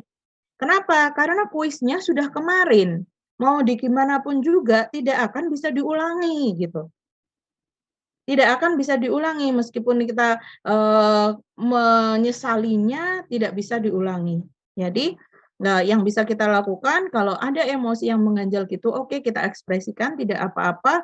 Kemudian setelahnya, let's moving on. Mana lagi nih yang perlu yang kita lakukan? Mana lagi ya yang dapat kita upayakan? Gitu. Karena yesterday apa? Yesterday is a history. Sudah menjadi sejarah. Gitu. Nah, sekarang inilah kita berpijak dari pengalaman yang kemarin itu, semoga besok kita menjadi lebih baik lagi. Kita tidak bisa memastikan besok harus jadinya seperti ini, karena besok atau tomorrow is still a mystery, karena belum kejadian. Gitu. Rehearsal oke, bagus, latihan-latihan, mempersiapkan itu juga bagus, tetapi ingat teman-teman yang kita miliki adalah di sini dan saat ini. Sebagai persiapan untuk besok, oke, yang bisa kita lakukan mempersiapkan sekarang. Besok jadinya seperti apa? I don't know for sure, because tomorrow is still a mystery. Dijalani saja besok. Setidaknya kita sudah mempersiapkan diri dengan sebaik-baiknya. Begitu. Oke, Tata, kita lanjutkan di slide berikutnya. Nah, manajemen dalam perkuliahan. Tadi saya sudah menyinggung adanya kalau daring, berarti kalau teman-teman di FEB, banyak kan pakai apa ya LMS-nya ya? Pakai Elok, atau pakai Google Classroom, atau pakai yang lain? Elok, kalau aku sih Elok sama si Master. Oh, Elok dan si Master. Oke, berarti notifikasinya masuk ke email yang si Master itu ya, email UGM ya, Sarah ya? Iya. Jadwal perkuliahan, notifikasi kayak gitu-gitu itu. Oke. Bagaimana sejauh ini cara teman-teman untuk memanage notifikasi yang muncul dari LMS itu? Dilihat doang, oh kayak gitu, atau di list, atau diapain biasanya untuk membantu kalian lebih efektif belajar?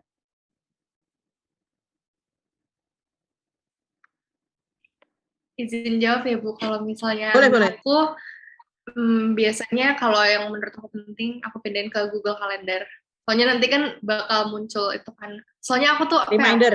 pikun, iya pikun Ya, kan. Terus ya. kalau nggak di Google Calendar pasti lupa, dan sementara kayak akhir-akhirnya pasti megang HP mulu, jadi nggak mungkin kelewatan tuh notifnya kan, kayak neng jam berapa selesaiin ini atau apa kumpulin apa gitu. Ya, betul. Nah, ada banyak cara nih. Terima kasih buat teman-teman yang sudah sharing di chat personal.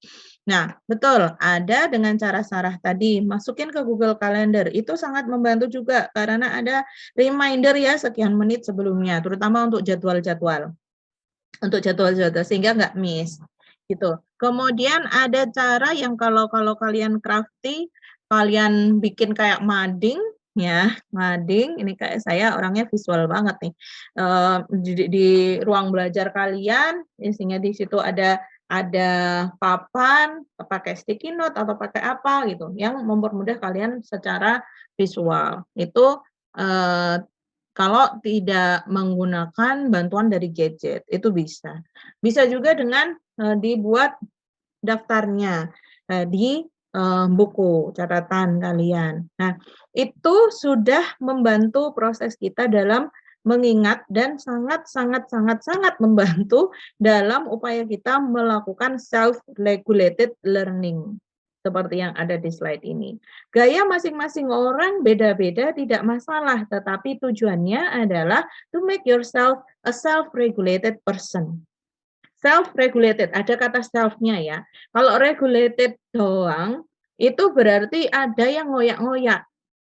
Ada yang mengingatkan, seperti saya tadi, ngasih announcement di Google Classroom, atau ngasih apa info-info di WhatsApp grup kelas, misalnya, jangan lupa ya, besok begini, jangan lupa. Nah, bisa aja sih itu, kalau mahasiswanya tidak self-regulated, ya dia cuma ngelihat, oh ada notif, oh ya wis, tapi tidak masuk di radar dia.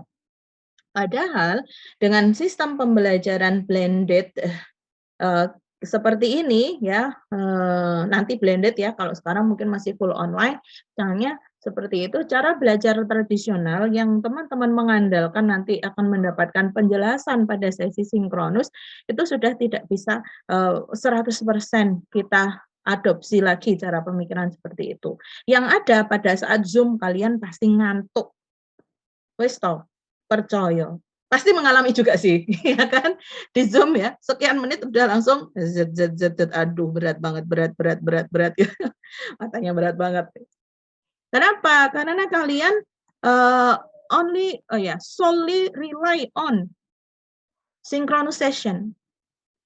Kalau kalian ada proses pembelajaran mandiri, entah sebelum, sesudahnya, nah kayak gitu, nanti tinggal catch up aja pada saat sesi sinkronusnya. Ya, gitu.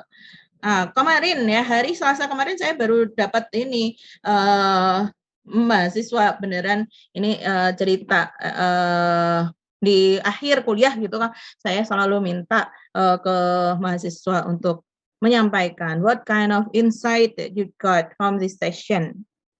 Kemudian dia bilang, oh iya ya Bu, ternyata mereview kuliah setelah selesai itu perlu ya ternyata. Usut punya usut, ketika di awal sebelum mulai kuliah, saya selalu melakukan review ya. Saya kasih tebak-tebakan, pertanyaan singkat. Teman-teman, kalian ingat apa dari yang kemarin? Ini apa? Itu apa? Terus dia ngerasa, dari pertanyaan yang Bu Ide sampaikan di awal tadi, saya nggak bisa jawab. Sudah lupa.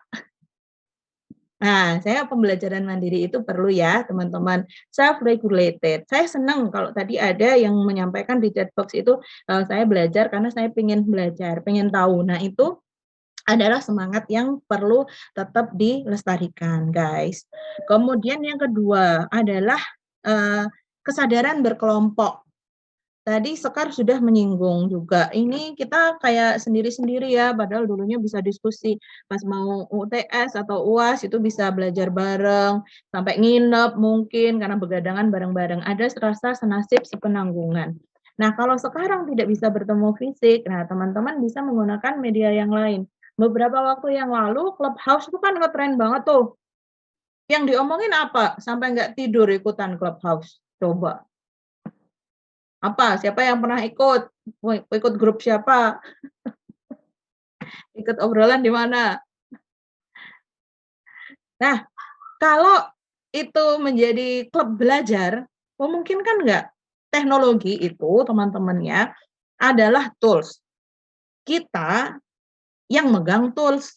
Jadi, teknologi sebenarnya bisa kita gunakan untuk membantu memenuhi tujuan kita, karena kita yang memilih dan mengarahkan, mengelola tools itu. Kesadaran kelompok ini teman-teman, terutama yang angkatan 21 seperti Niko, itu belum pernah ketemu sama teman-temannya ya Nicholas ya. Angkatan 2021 belum pernah bertemu langsung kecuali yang sekota mungkin. Mungkin pernah ketemu yang sekota, tapi yang lainnya belum, yang dari mana-mana. Nah, kayak gitu nggak kenal temennya.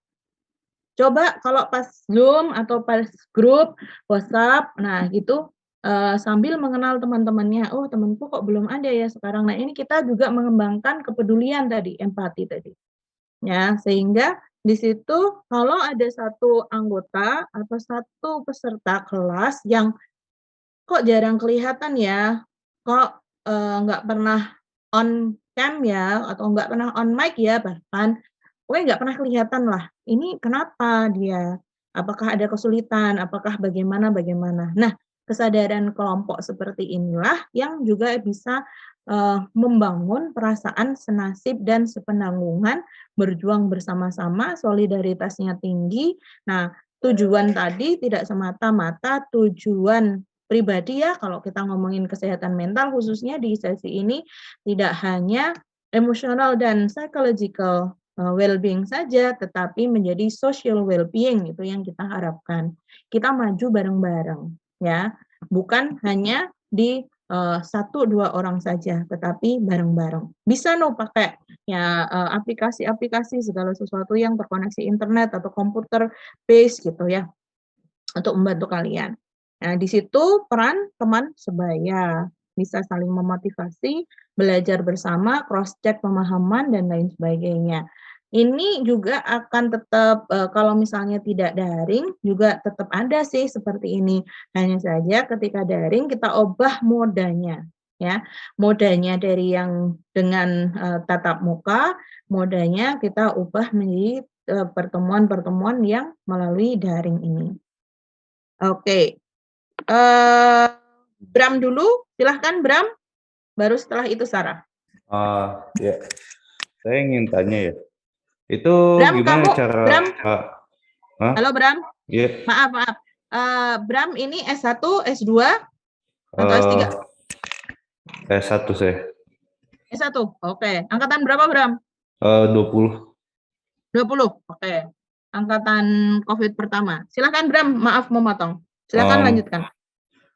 Gimana caranya ya biar bisa membangun semangat belajar ya? Habis itu saya sih jujur aja dari semester 1 sampai sekarang gitu nggak pernah nyatet. Sama jadinya itu saya belajar itu cuman sekedar biar bisa lulus doang. Biar bisa dapat nilai tinggi.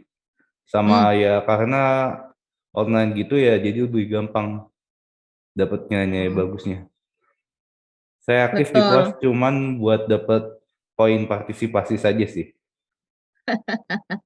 Jadi motivasinya motivasi eksternal ya Bram ya, dapat acknowledgement dari dosen, maksudnya oh ini sudah ada nih partisipasinya, sama dapat nilai tinggi gitu ya. Tapi internalnya Bram ngerasa nggak menjalankan proses belajar ini ya.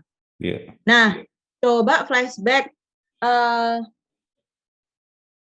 Bram di prodi apa Bram? Manajemen. Apakah itu ini satu ya yang bisa dijadikan flashback? Apakah prodi itu adalah prodi atau cabang ilmu yang kamu inginkan, kamu minati? Itu satu. Yang jadi ini ya pertanyaan pemantik refleksi. Kemudian yang kedua, setelah saya selesai dari proses pembelajaran di sini, saya pengen jadi apa? What kind of person I want to be in the future? Oke. 2 pertanyaan. Nah, itu dulu kamu refleksikan, ya. Pertanyaan pertama itu adalah flashback ke history. Pertanyaan kedua adalah berpijak dengan sekarang, kenyataannya kamu adalah mahasiswa semester 4, Fakultas Ekonomika dan Bisnis, jurusan Ilmu Manajemen, sudah semester 4. Apa yang kamu inginkan ke depan? Tentu dengan materi-materi yang udah ketinggalan, bukan ketinggalan sih, lebih tepatnya tidak tercatat. Walaupun itu hal yang penting gitu, gimana ya? Nggak masalah, saya kira. Sebenarnya resource itu bisa dari mana saja, ya kan Bram? Kalau kamu ingin yang persis seperti apa yang kamu teman-teman mau pelajari, saya kira FEB itu sudah sangat canggih, ada repository. Nah, repository bahan-bahan kuliah, ada cloud atau apa gitulah yang mungkin bisa diakses, cari informasi tentang itu. Kumpulan bahan-bahan kuliah itu ada di mana, atau menghubungi dosennya, arsip saya belum lengkap Pak, Bu, apakah saya boleh mengakses materi ini misalnya. Ya ada effort lah. Nah, kemudian selain dari situ, untuk topik-topiknya apa, nah itu kamu bisa lacak ya mata kuliah, ada di deskripsi mata kuliah, misalnya seperti itu, bisa kamu cari sumbernya, bisa kamu cari reference-nya, ya. Tetapi syaratnya adalah kamu punya tujuan dulu. Why am I doing this? Kalau itu nggak terjawab, bakalan males. Itu. Jadi untuk motivasi yang internal dari dalam diri tadi, coba jawab 2 pertanyaan saya sebelumnya. Kemudian kalau sudah mulai ada, oh iya karena itulah saya mau melakukan ini, nah itulah menjadi bahan bakar untuk tindakan hal-hal yang sifatnya teknis tadi. Mencari ini, browsing, dan segala macamnya tadi itu. Sehingga puzzle-nya sedikit demi sedikit akan berhasil kamu penuhi. Tapi berarti itu tadi, kalau misal, sorry, this. motong. First step saya biar bisa dapetin materi-materinya gitu gimana ya? Saya nggak tahu tuh. Gimana Sarah biasanya? Atau gimana teman-teman biasanya di FEB? Kalau aku biasanya nanya teman aja sih, maksudnya kayak aku sama temen aku dulu sering tukeran catatan. Tuker-tukeran, ya, atau biasanya kan dosen ngupload PPT gitu kan di semester ya, atau di elok, ya udah itu di download aja. Terus kayak ya sebenarnya jarang sih dipakai lagi karena kan pelajarannya biasanya kayak kalau udah lewat tuh udah gitu kan, kecuali misalnya ada beberapa matkul yang misalnya operations management, terus masa depannya international operations management masih apa ya, masih berhubungan gitu. Nyambung. Itu biasanya kayak mirip nyambung. Nah itu aku biasanya kayak cari notes aku dari semester sebelumnya, atau enggak aku download PPT-nya dari semester lalu. Nanya cutting sih paling juga, kayak tahunnya pas cutting gimana sih, terus tahu aku tuh dulu juga ada Google Drive yang kayak isinya tuh PPT, ujian-ujian tahun-tahun sebelumnya gitu-gitu. Yang penting banyak-banyak ini aja sih, banyak-banyak nanya orang aja. Apalagi pas online gini kan. Ya, betul-betul. Ya itu repository ya tadi ya, tempat-tempat penyimpanan itu tadi yang bisa dilacak ya. Nah, kemudian kalau untuk membantu tadi yang dari clue-nya Sarah terkait mata kuliah yang berkaitan, berhubungan di semester antar semester gitu, mungkin ada yang harus tahu ini dulu biar bisa belajar ini, mungkin ada yang seperti itu yang jadi prerequisite. Nah, itu DPA sih kalau saya dengan grup mahasiswa yang bimbingan akademik tuh biasanya mereka nanya ini nanti yang kaitannya sama ini apa, yang kaitannya sama ini apa, oh saya kemarin nggak ngambil ini berarti nggak bisa ngambil yang ini ya misalnya kayak gitu. Mereka menanyakan seperti itu juga, itu salah satu cara yang bisa Bram lakukan. Pilih mana yang untuk sekarang mana yang paling mungkin untuk dilakukan dulu kayak gitu ya, berangkat dari hal yang menurutmu bisa kamu lakukan dan bisa achieve gitu, bisa berhasil dilakukan. Kan Silakan. Ya kan gimana? saya kan belum ketemu sama teman-teman, sama saya juga kenalannya itu kurang lah. Jadi tanpa minta bantuan orang gitu, ke mana ya jadinya? Oh, mungkin ada lembaga di FEB yang bisa membantu. Kalau saya tidak bisa menjawab terus terang kalau Oh, pertanyaan yaudah. yang terakhir ini.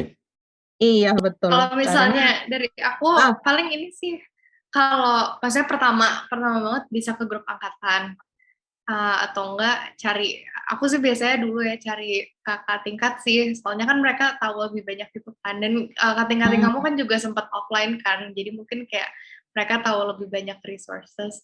Terus bisa DM juga mungkin Adkesma atau apa gitu. Aku nggak pernah sih, cuman aku selama ini selalu sama teman-teman aku. Jadi kamu paling bisa ini sih, mungkin ada lah 1 atau 2 teman yang pernah kamu mungkin kerja kelompok bareng atau kayak gimana, atau kamu tanya aja di grup angkatan atau tanya kakak kelas kamu. Tanya aku juga nggak apa-apa. Maksudnya kayak banyak-banyak nanya aja, dan kayak nggak janji mereka bakal punya jawabannya, cuman at least apalagi kating-kating gitu kan udah banyak resources dari kating-kating sebelumnya bahkan kan, jadi kayak dicoba aja tanya dulu. Ya, at least connected ya, terkoneksi. Ini adalah contoh untuk kesadaran berkelompok ini tadi ya. Jadi kita dan peer group ya. Nah itu karena kita ya memang membutuhkan begitu. Secara formal mungkin fakultas menyediakan. Nah, bisa juga dipilih jalur formal. Nah, bisa juga dengan jalur informal yang seperti Sarah sampaikan tadi. Jalur formal dengan DPA, dosen pembimbing akademik, ya, advisory. Kemudian dengan informal seperti yang Sarah sampaikan tadi, itu juga bisa dicoba. Saya kira itu ya beberapa hal yang mungkin setelah ini bisa masuk ke dalam list to-do list ya dari Bram. Sarah silahkan. Oke, sebenarnya aku baru nemu ini sih kayak di TikTok aku ngeliat tuh sekarang banyak Zoom study group sih, jadi kita bisa kayak langsung join aja, terus ntar di situ isinya orang belajar semua. Mungkin kalau misalnya ada teman-teman yang kayak butuh motivasi untuk belajar, itu bisa dicek, search aja Zoom study group. Tuh ntar kayak katanya sih bisa nanya-nanya, saling nanya-nanya, terus kayak ya bisa make friends dari berbagai negara juga, dan kayak kadang-kadang ada kayak ambience musicnya gitu. Itu aku mau sekedar sharing aja buat teman-teman yang mungkin kayak kalau belajar online tuh kayak demot gitu ya, itu bisa dicoba. Terus yang kedua, aku ada pertanyaan nih Bu.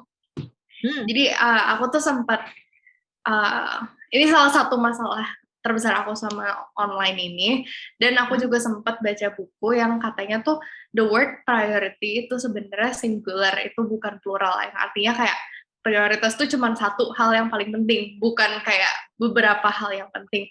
Sementara aku ngerasa aku dan teman-teman aku tuh kayak apalagi pas online ini ngerasa semua bisa dipegang dan semua hal tuh penting, jadi aku kayak hilang esensi prioritasnya tuh nggak ada, dan kayak semuanya mau dikerjain, terus kayak nggak tahu harus mulai dari mana, dan jadinya stres, terus jadinya nggak ngapa-ngapain, atau nggak jadinya kayak nggak fokus nyoba ngelakuin semua hal, tapi akhir-akhirnya nggak ada yang maksimal. Tuh aku sering banget ngerasa 2 tahun ini. Nah pertanyaan aku, gimana sih caranya nentuin satu prioritas itu, dan kayak gimana supaya nggak enakan ke orang lain. Maksudnya kalau misalnya kita udah nentuin itu prioritas, berarti kan kita harus berani nolak kan ke orang lain. Iya benar. Ya itu gimana sih caranya, soalnya aku nggak enakan banget, dan kayak ini selalu jadi masalah aku 2 tahun ini. Ya, itu memang susah ya. Saya akui susah sekali. Kemudian apalagi kita orangnya nggak enakan ya tadi ya Sarah. Terus gimana nanti orang ngerasa kok lebih mementingin yang itu sih daripada aku atau yang ini, terus kita jadi sungkan dan kayak gimana. Nah, ini saya terapkan juga. Saya tidak mengatakan that I am mastering this field ya. bahwa saya sudah sangat menguasai hal ini dan saya problem free gitu dari isu yang baru saja Sarah sampaikan. Itu tidak, ya I'm still struggling. Ketika seperti itu ada saat-saat di mana saya justru bengong dan saya ngerasa, wow, saya kehilangan konsentrasi saya, kehilangan fokus, saya nggak tahu harus ngapain, padahal di sisi lain saya tahu banyak yang harus saya lakukan. Nah, ketika seperti itu, maka P3K-nya, pertolongan pertama pada kecelakaan kecelakaan kehilangan fokus itu tadi adalah dengan kalau saya ya, yang saya lakukan itu adalah dengan kembali pada di sini dan saat ini. Kadang-kala kita kehilangan fokus, kemudian kita jadi takut ini itu dan lain sebagainya. Nanti kalau dia begini gimana, kalau ini kan nggak enak ya dan segala macam, itu pikiran kita udah kemana-mana tuh. Pikiran kita udah liar. Sehingga ketika pikiran kita seperti itu, energi kita tersedot, maka di kenyataannya di sini dan sekarang nih yang ada wujudnya diri saya di depan laptop, di meja duduk ini tadi, terus blank. Gitu. Nah, sehingga yang saya lakukan itu namanya adalah grounding, teknik grounding, kembali ke yang ada sekarang di sini dan saat ini. Salah satunya adalah dengan nafas. Loh, kita kan setiap hari sekarang juga bernafas ya. Tapi karena kita menganggap nafas itu menjadi, ya udah pastilah otomatis nggak usah dipikirin. Sehingga terkadang kita lupa bahwa kita punya ritme di dalam diri kita yang membantu mengelola kecemasan kita, yaitu dengan bernafas penuh kesadaran, mindful breathing. Ya 5 menit aja, 5 menit. Oh, waduh 5 menit itu terasa lama. Ya udah 3 kali hembusan, tarikan, hembusan nafas, tarikan, hembusan nafas. Itu sudah membantu kita untuk kembali di sini dan saat ini. Kalau kita ngelamun-ngelamun tuh nggak sadar loh, kita sambil nafas apa enggak gitu, nafas kita kan seringkali luput dari kesadaran kita. Nah, kayak gitu. Itu P3-nya. Yang paling simpel, tidak membutuhkan alat apapun, yang bisa kita lakukan dimanapun, ya, kapanpun, saat bersama dengan siapapun, tidak akan mencolok. Yang tahu cuma kita sendiri ketika kita coba bernafas dengan itu. Nah, kalau dari sisi fisiologis, bernafas dan neurologis ya, bernafas itu otomatis akan membawa asupan oksigen yang lebih banyak untuk otak kita. Dan pada saat proses itu berjalan, menarik nafas, masuk ke otak, ke ini. Nah, dari situ kan terus dipompa ke seluruh tubuh ya. Tubuh kita akan menjadi rileks. Ketika tubuh kita rileks, otak kita sudah terasupi dengan oksigen yang fresh ini. Kemudian ada jeda ya dari kepanikan yang sebelumnya. Ini juga mungkin bisa diterapkan oleh Mbak Ade. Itu baru kita membuat. Kalau saya sangat terbantu dengan listing, dengan membuat list. Tadi di chat box ada juga yang menyebutkannya, saya buat listnya. Nah, dengan list itu. List ini bukan langsung menentukan mana yang prioritas dulu ya, Sarah, tetapi brainstorm dulu. Kita dengan diri kita sendiri. Ya kita tulis aja semua, baru kan udah kelihatan tuh. Sangat mungkin terjadi teman-teman, kita ngerasa banyak sekali yang ada di pikiran kita yang harus dilakukan, tetapi ketika kita tuliskan ternyata cuma sedikit. Ternyata satu halaman nggak penuh gitu loh. Padahal kalau di kepala kita kayaknya itu udah penuh, empet-empetan, ruwet. Ya, maka itu ditulis nanti muncul, oh iya, nanti mata kita akan terstimulasi membaca. Ya, ketika membaca itu ada pesan visual yang masuk ke dalam otak kita, nanti akan dicerna lagi dengan cara yang berbeda, pathway-nya berbeda dibandingkan dengan kita hanya ngawang-ngawang mikir aja. Itu tuh keuntungannya. Kemudian dari situ kita akan bisa mulai menakar ya. Sarah tadi bilang ada beberapa nih. Terus tadi Sarah juga bilang, wah double gadget, double device. Ada juga yang nulis di chat box ke saya. Oh double device karena nggak mau menyakiti atau nggak mau menolak dan segala macamnya. Tetapi pada akhirnya yang paling dirugikan itu sebenarnya adalah diri sendiri. Kalian rugi kuota. Habis gitu nggak dapat apa-apa. Kok mau-maunya? Gitu. Pertanyaannya balik ke diri sendiri, kok mau-maunya gitu. Ya udah berarti kita sampaikan, memang ya tidak semua apa yang kita inginkan bisa tercapai. Tidak semua keinginan atau harapan dari orang-orang itu kita penuhi. Itu manusiawi, sangat manusiawi. We need to accept our limit, ya juga itu. Nggak bisa ditawar. Kita punya keterbatasan. Kita punya keterbatasan. Nah, dengan menyadari keterbatasan itu, dengan menyampaikannya secara asertif kepada individu tersebut, nah itu kita sayang pada diri kita sendiri dan juga kita menghormati orang itu. Enggak setengah-setengah, enggak mem-PHP, enggak juga nge-ghosting. Saya bisa berempati kepada pelaku-pelaku ghosting itu karena dia nggak bisa mengambil sikap kan, nggak bisa tegas, takut, nggak enak, ya udah deh ngilang aja deh, ntar dia kalau lupa-lupa sendiri. Nah, padahal tidak semudah itu Fulgoso gitu kan.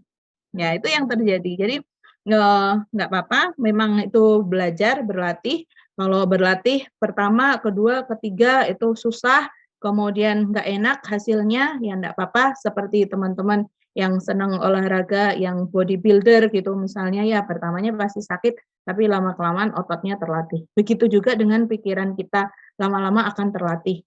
Kalau teman-teman bertanya bagaimana caranya mengatasi overthinking, ya saya akan tetap menyampaikan cara-caranya, nanti pelaksanaannya seperti apa, kembali lagi kepada bagaimana kerasnya teman-teman berlatih pada diri kalian sendiri. Itu exercise. Ditolak nanti dikata-katain, ya itu pasti kok sombong, kok nggak mau ngerespon, kok slow respon banget sih, kayak gitu-gitu. Itu pasti aja ada yang komentar, kok begini, kok begitu gitu. Nah, ya nggak apa, disampaikan saja. Dulu ini setelah pandemi saya juga realize, saya juga menyadari ada perubahan. Dulu saya ngerasa saya people pleaser banget. Jadi setiap ada chat dari siapapun itu, entah dari kolega, entah dari klien, entah dari mahasiswa gitu, saya merasa saya harus membalasnya segera karena saya tidak tahu mereka dalam kondisi urgensi yang seperti apa. Saya akan merasa bersalah kalau ternyata dia sangat membutuhkan saya dan saya tidak merespon. Nah, tapi itu lama-kelamaan membebani dan ketika saya tidak bisa memenuhi, ini saya frustrasi nih, saya tidak bisa memenuhi itu. Nah, itu saya ngerasa, aduh inkompeten banget sih, psikolog apaan kayak gini, kayak gitu-gitu. Wah banyak pikirannya, yang itu self destructive. Nah, kemudian saya mencoba menahan diri saya, ini teknis dari behavior gitu, dari perilaku, hal yang sederhana yaitu kalau saya dulu biasanya selalu mengatakan, wah maaf ya saya baru merespon. Nah, itu saya sekarang berusaha banget untuk mengurangi tidak mengatakan maaf. Karena itu adalah hal yang wajar ketika misalnya saya sedang ngajar atau saya sedang apa dan saya tidak aware terhadap handphone, itu adalah hal yang wajar. Saya berusaha banget untuk tidak mengatakan itu secara berlebihan. Dan saya merasa saya lebih lega. Saya tidak perlu menjelaskan kepada semua orang bahwa sorry ya, saya nggak bisa gini-gini, saya tadi soalnya begini. Saya nggak perlu. Ini tuh mengurangi beban saya untuk merasa bertanggung jawab memprioritaskan mereka. Memprioritaskan, jadinya banyak ya tadi seperti Sarah sampaikan, semuanya tuh mau diprioritasin, padahal kan nggak mungkin. Prioritas itu hanya once at a time, hanya satu dari setiap kesempatan yang ada. Seperti itu. Itu sharing ya, pengalaman saya sendiri, Sarah. Thank you, Bu. Sesama people pleaser kayak aku bisa relate. Indeed. Ya, semoga bisa ada sesuatu yang kamu grab, kamu dapatkan. Begitu, teman-teman. Oke.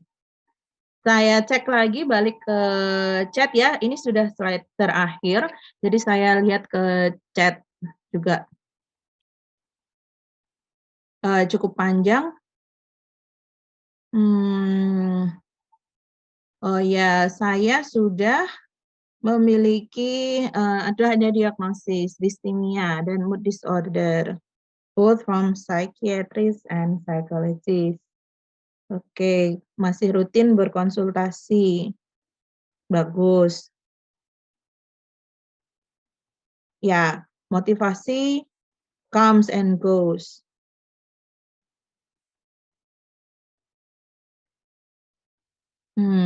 Ya.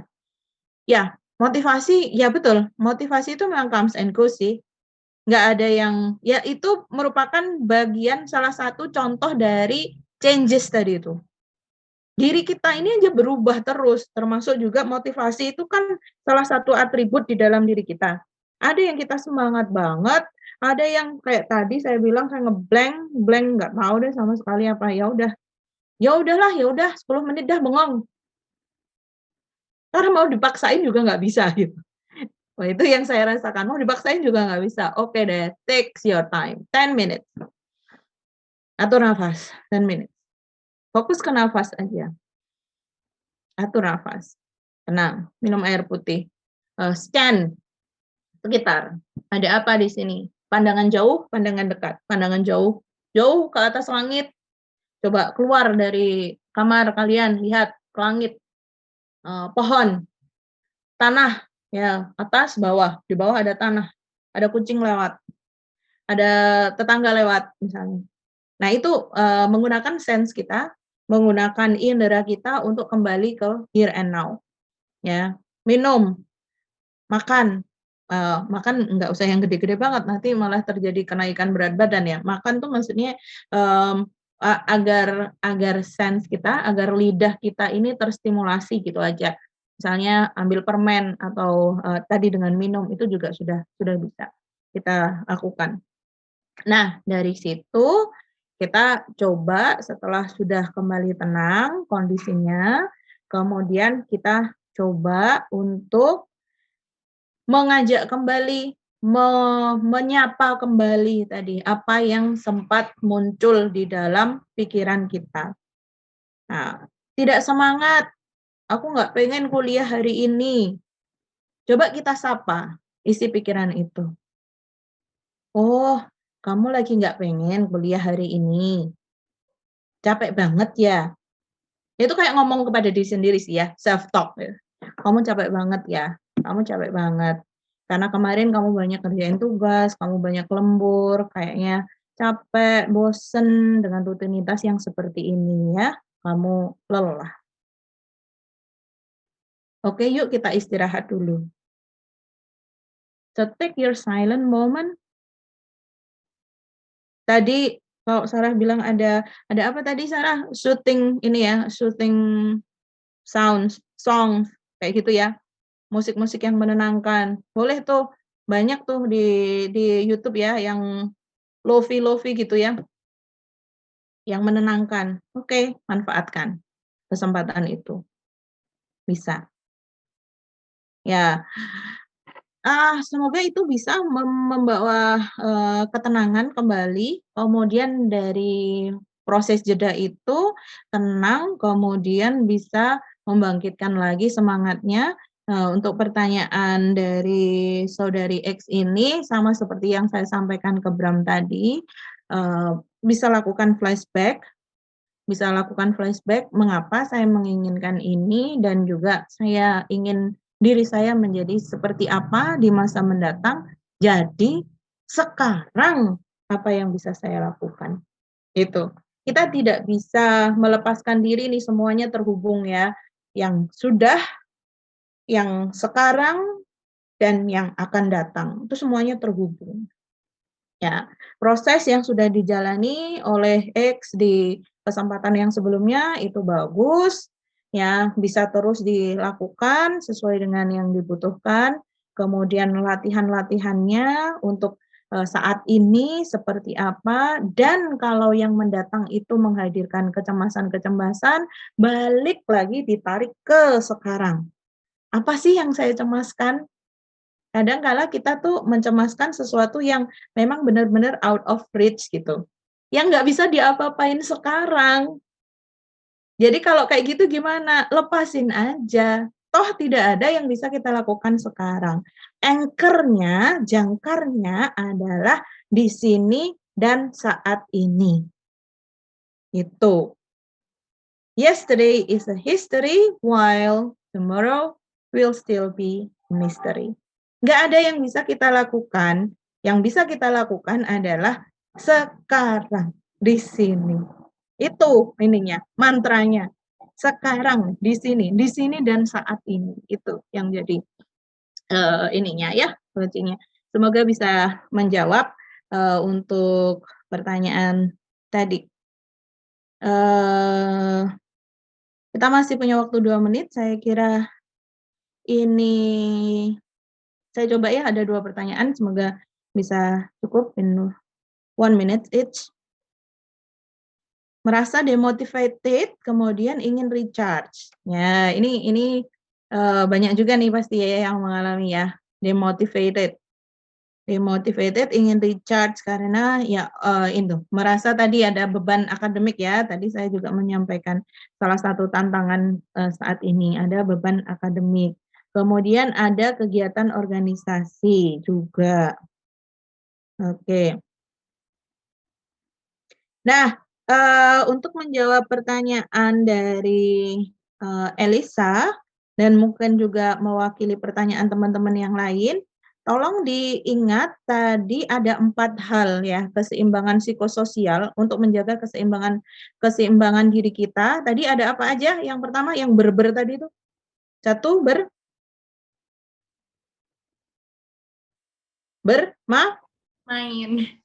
bermain, betul, bermain, kemudian ada bekerja, kemudian ada belajar, kemudian ada bercinta. Oke, kalau teman-teman aktivitas perkuliahan, tuntutan-tuntutan akademik, kemudian organisasi itu kita bisa anggap sebagai bekerjanya kalian ya di bidang itu ya, dalam hal itu gitu. Kalian harus menunjukkan performance kalian di situ. Oke, kalau misalnya agar 2 hal ini, akademik dan juga organisasi ini bisa berjalan dengan baik, maka 3 area yang lain tuh jangan dilupakan. Kalau bukan belajar, kalau nugas aja terus, kemudian kalau rapat aja terus, event terus, nah gitu. Kalian akan menyedot waktu kalian untuk bekerja saja, tapi tidak ada kesempatan untuk 3 area yang lain, ya. Jadi itu diseimbangkan sehingga ketika kalian misalnya harus izin dari misalnya ada suatu rapat sehingga tidak bisa hadir karena karena butuh istirahat dan lain sebagainya, itu teman-teman tidak merasa bersalah, tidak merasa mangkir dari tanggung jawab. Kenapa? Karena saya melakukan tanggung jawab saya yang lain untuk diri saya sendiri. Ketika saya ngerasa tidak enak badan, saya harus istirahat. Nah, ketika kalian sudah memutuskan untuk istirahat, istirahatlah betul-betul sebagai bentuk tanggung jawabmu. Jangan pada saat pamit nggak ikut rapat, bilangnya mau istirahat, tetapi malah ngapain? Gitu. Malah browsing-browsing, malah scroll-scroll gitu, misalnya scrolling, malah lihat-lihat Shopee misalnya dan lain sebagainya. Sehingga tadi meleset. Nah, kalau yang seperti itulah yang kemudian menjadi tidak bertanggung jawab. Begitu ya, Elisa. Ya, kalau misalnya yang dibutuhkan tadi adalah untuk area yang lain, ya, dan itu acceptable, bisa dipahami, bisa diterima, ya, sesuai dengan kebutuhan dirinya, urgensi gitu ya, sesuatu yang perlu dilakukan, maka ya itu dikomunikasikan dan saya kira tidak menjadi masalah. Kemudian yang terakhir nih, motivasi internal maupun eksternal, tetapi frustrasi karena tidak mendapatkan hasil yang saya inginkan. Oke. Nah, balik lagi ke tadi, bermain, belajar, bekerja, belajar, bercinta. Urutannya boleh dibolak-balik sih. Nah, ketika teman-teman ingin belajar, terus kemudian nugas, ya belajar, itu perlu disisipkan juga selain menuntaskan pekerjaan, menuntaskan tugasnya gitu. Nah, kalian juga melakukan ini sebagai bentuk tindakan belajar yang kalian senang. Artinya kalau senang tidak hanya melihat pencapaian saja, tidak melihat achievement-nya saja, hasilnya dalam nilai A atau nilai B misalnya, tidak hanya seperti itu, tapi prosesnya kalian enjoy. Sehingga kalau kalian diminta membaca, diminta mereview jurnal, diminta mengerjakan latihan-latihan, it's part of learning process. Ya, bisa engage dengan itu. Itu akan menjadi lebih baik. Ya, oke. Ya, saya kira itu ya yang dapat saya sampaikan, teman-teman. Ini ada pesan dari Mbak Tata untuk evaluasi, silahkan diisi linknya. Oke, mungkin nanti kalau misalnya ada pertanyaan yang belum terjawab, kita bisa agendakan dalam kesempatan yang lain untuk bisa kita bahas lagi ya, teman-teman. Kemudian minggu lalu ke Mbak Ika saya juga titip sedikit mengenai mindful breathing ya. Ada penjelasan saya di situ, teman-teman kalau mau menyimaknya, mindful breathing itu sangat singkat saja, bisa kita lakukan dari mana saja dan kapan saja, cukup butuh waktu ya 5 menit, kalau 5 menit masih kelamaan di percobaan pertama ya 3 menit dulu nggak apa-apa, 3 hembusan nafas, tarikan nafas nggak apa-apa, kita coba dulu nanti lama-kelamaan terbiasa. Itu menjadi sarana untuk berjeda, mengambil break dari keriuhan-keriuhan yang ada, kita hanya berfokus kepada nafas saja, tanpa hal-hal yang lain. Break, gitu. Wah, nggak hanya break mata pengen tidur, enggak ya, pikirannya juga pengen break. Nah, itu adalah cara yang paling sederhana yang bisa dilakukan. Saya kira itu ya, sorry sudah 15.04. Saya kembalikan kepada Sarah. Oke, thank you so much Mbak Ide. Keren banget materinya, bener-bener komprehensif dan jujur aku kebantu banget sih banyak tadi pertanyaan teman-teman yang sebenarnya juga merupakan concern aku gitu loh. Nah makanya teman-teman ayo kita berikan tepuk tangan virtual buat Mbak Ide, bisa pakai reaction.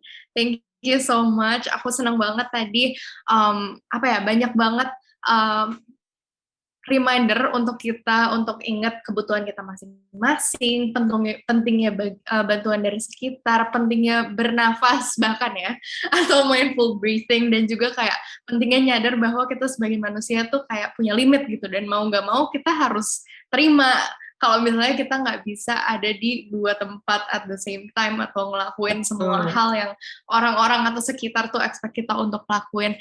Dan juga mungkin reminder buat teman-teman bahwa it's okay to seek help, it's okay untuk ngobrol ke psikolog, it's okay untuk ngobrol ke teman-teman kalian sendiri, ke orang tua, ke siapapun itu, karena menurut aku juga lebih baik dikeluarin ya daripada dipendam sendiri terus nanti kayak belum tentu kita punya solusinya. Dan aku juga suka banget tadi diingetin untuk selalu hidup di present moment, karena itu ya itu yang kita punya sekarang gitu. Karena tadi sesuai yang Mbak Ide bilang, yesterday is history and tomorrow is a mystery. Itu James, terima kasih banyak semuanya. Apa itu? James ada gitar ya? Oh enggak, itu saya lihat James di belakangnya ada gitar. Wah, seru nih. Kesana juga.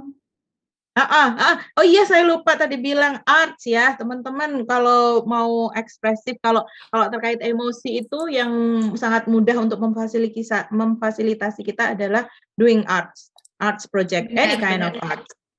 Bisa music seperti James, bisa paints, bisa crafting ya, cewek-cewek misalnya mau suka crafting, mau scrapbooking misalnya, nah itu sangat ini banget. Masak juga, sangat membantu.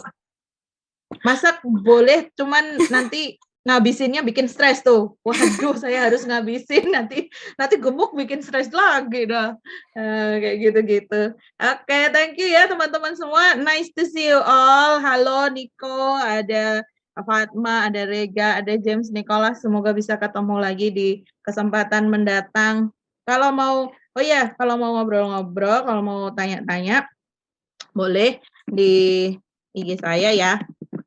Googling aja kayaknya namanya ini. Ya, kayaknya saya juga nggak apa. Ya, boleh nanti bisa DM. Kita bisa lanjutkan silaturahmi. Teman-teman mau bikin misalnya, ayo kita IG live bareng, misalnya kayak gitu-gitu, monggo bisa kita atur jadwalnya buat ngobrol-ngobrol santai aja. Jadi ngobrol-ngobrol ringan gitu ya tentang keseharian itu. Itu ya Jeng Ika, thank you banget. Thank you for having me. Matur nuwun Mbak Ide. Keren. Thank you, thank you, thank you. Dadah semua. Oke. Bye-bye semua, terima kasih banyak ya. Aku juga minta maaf kalau misalnya tadi ada kesalahan atau kekurangan selama pelaksanaan acara. Semoga ilmu yang didapat hari ini pas sharing session bisa Amin. bermanfaat buat kalian. Amin. Thank you so much Amin. guys. Jangan lupa isi evaluasinya ya. Yoi. Oke. Dadah. Thank you Sarah, thank you Dadah. teman-teman semuanya.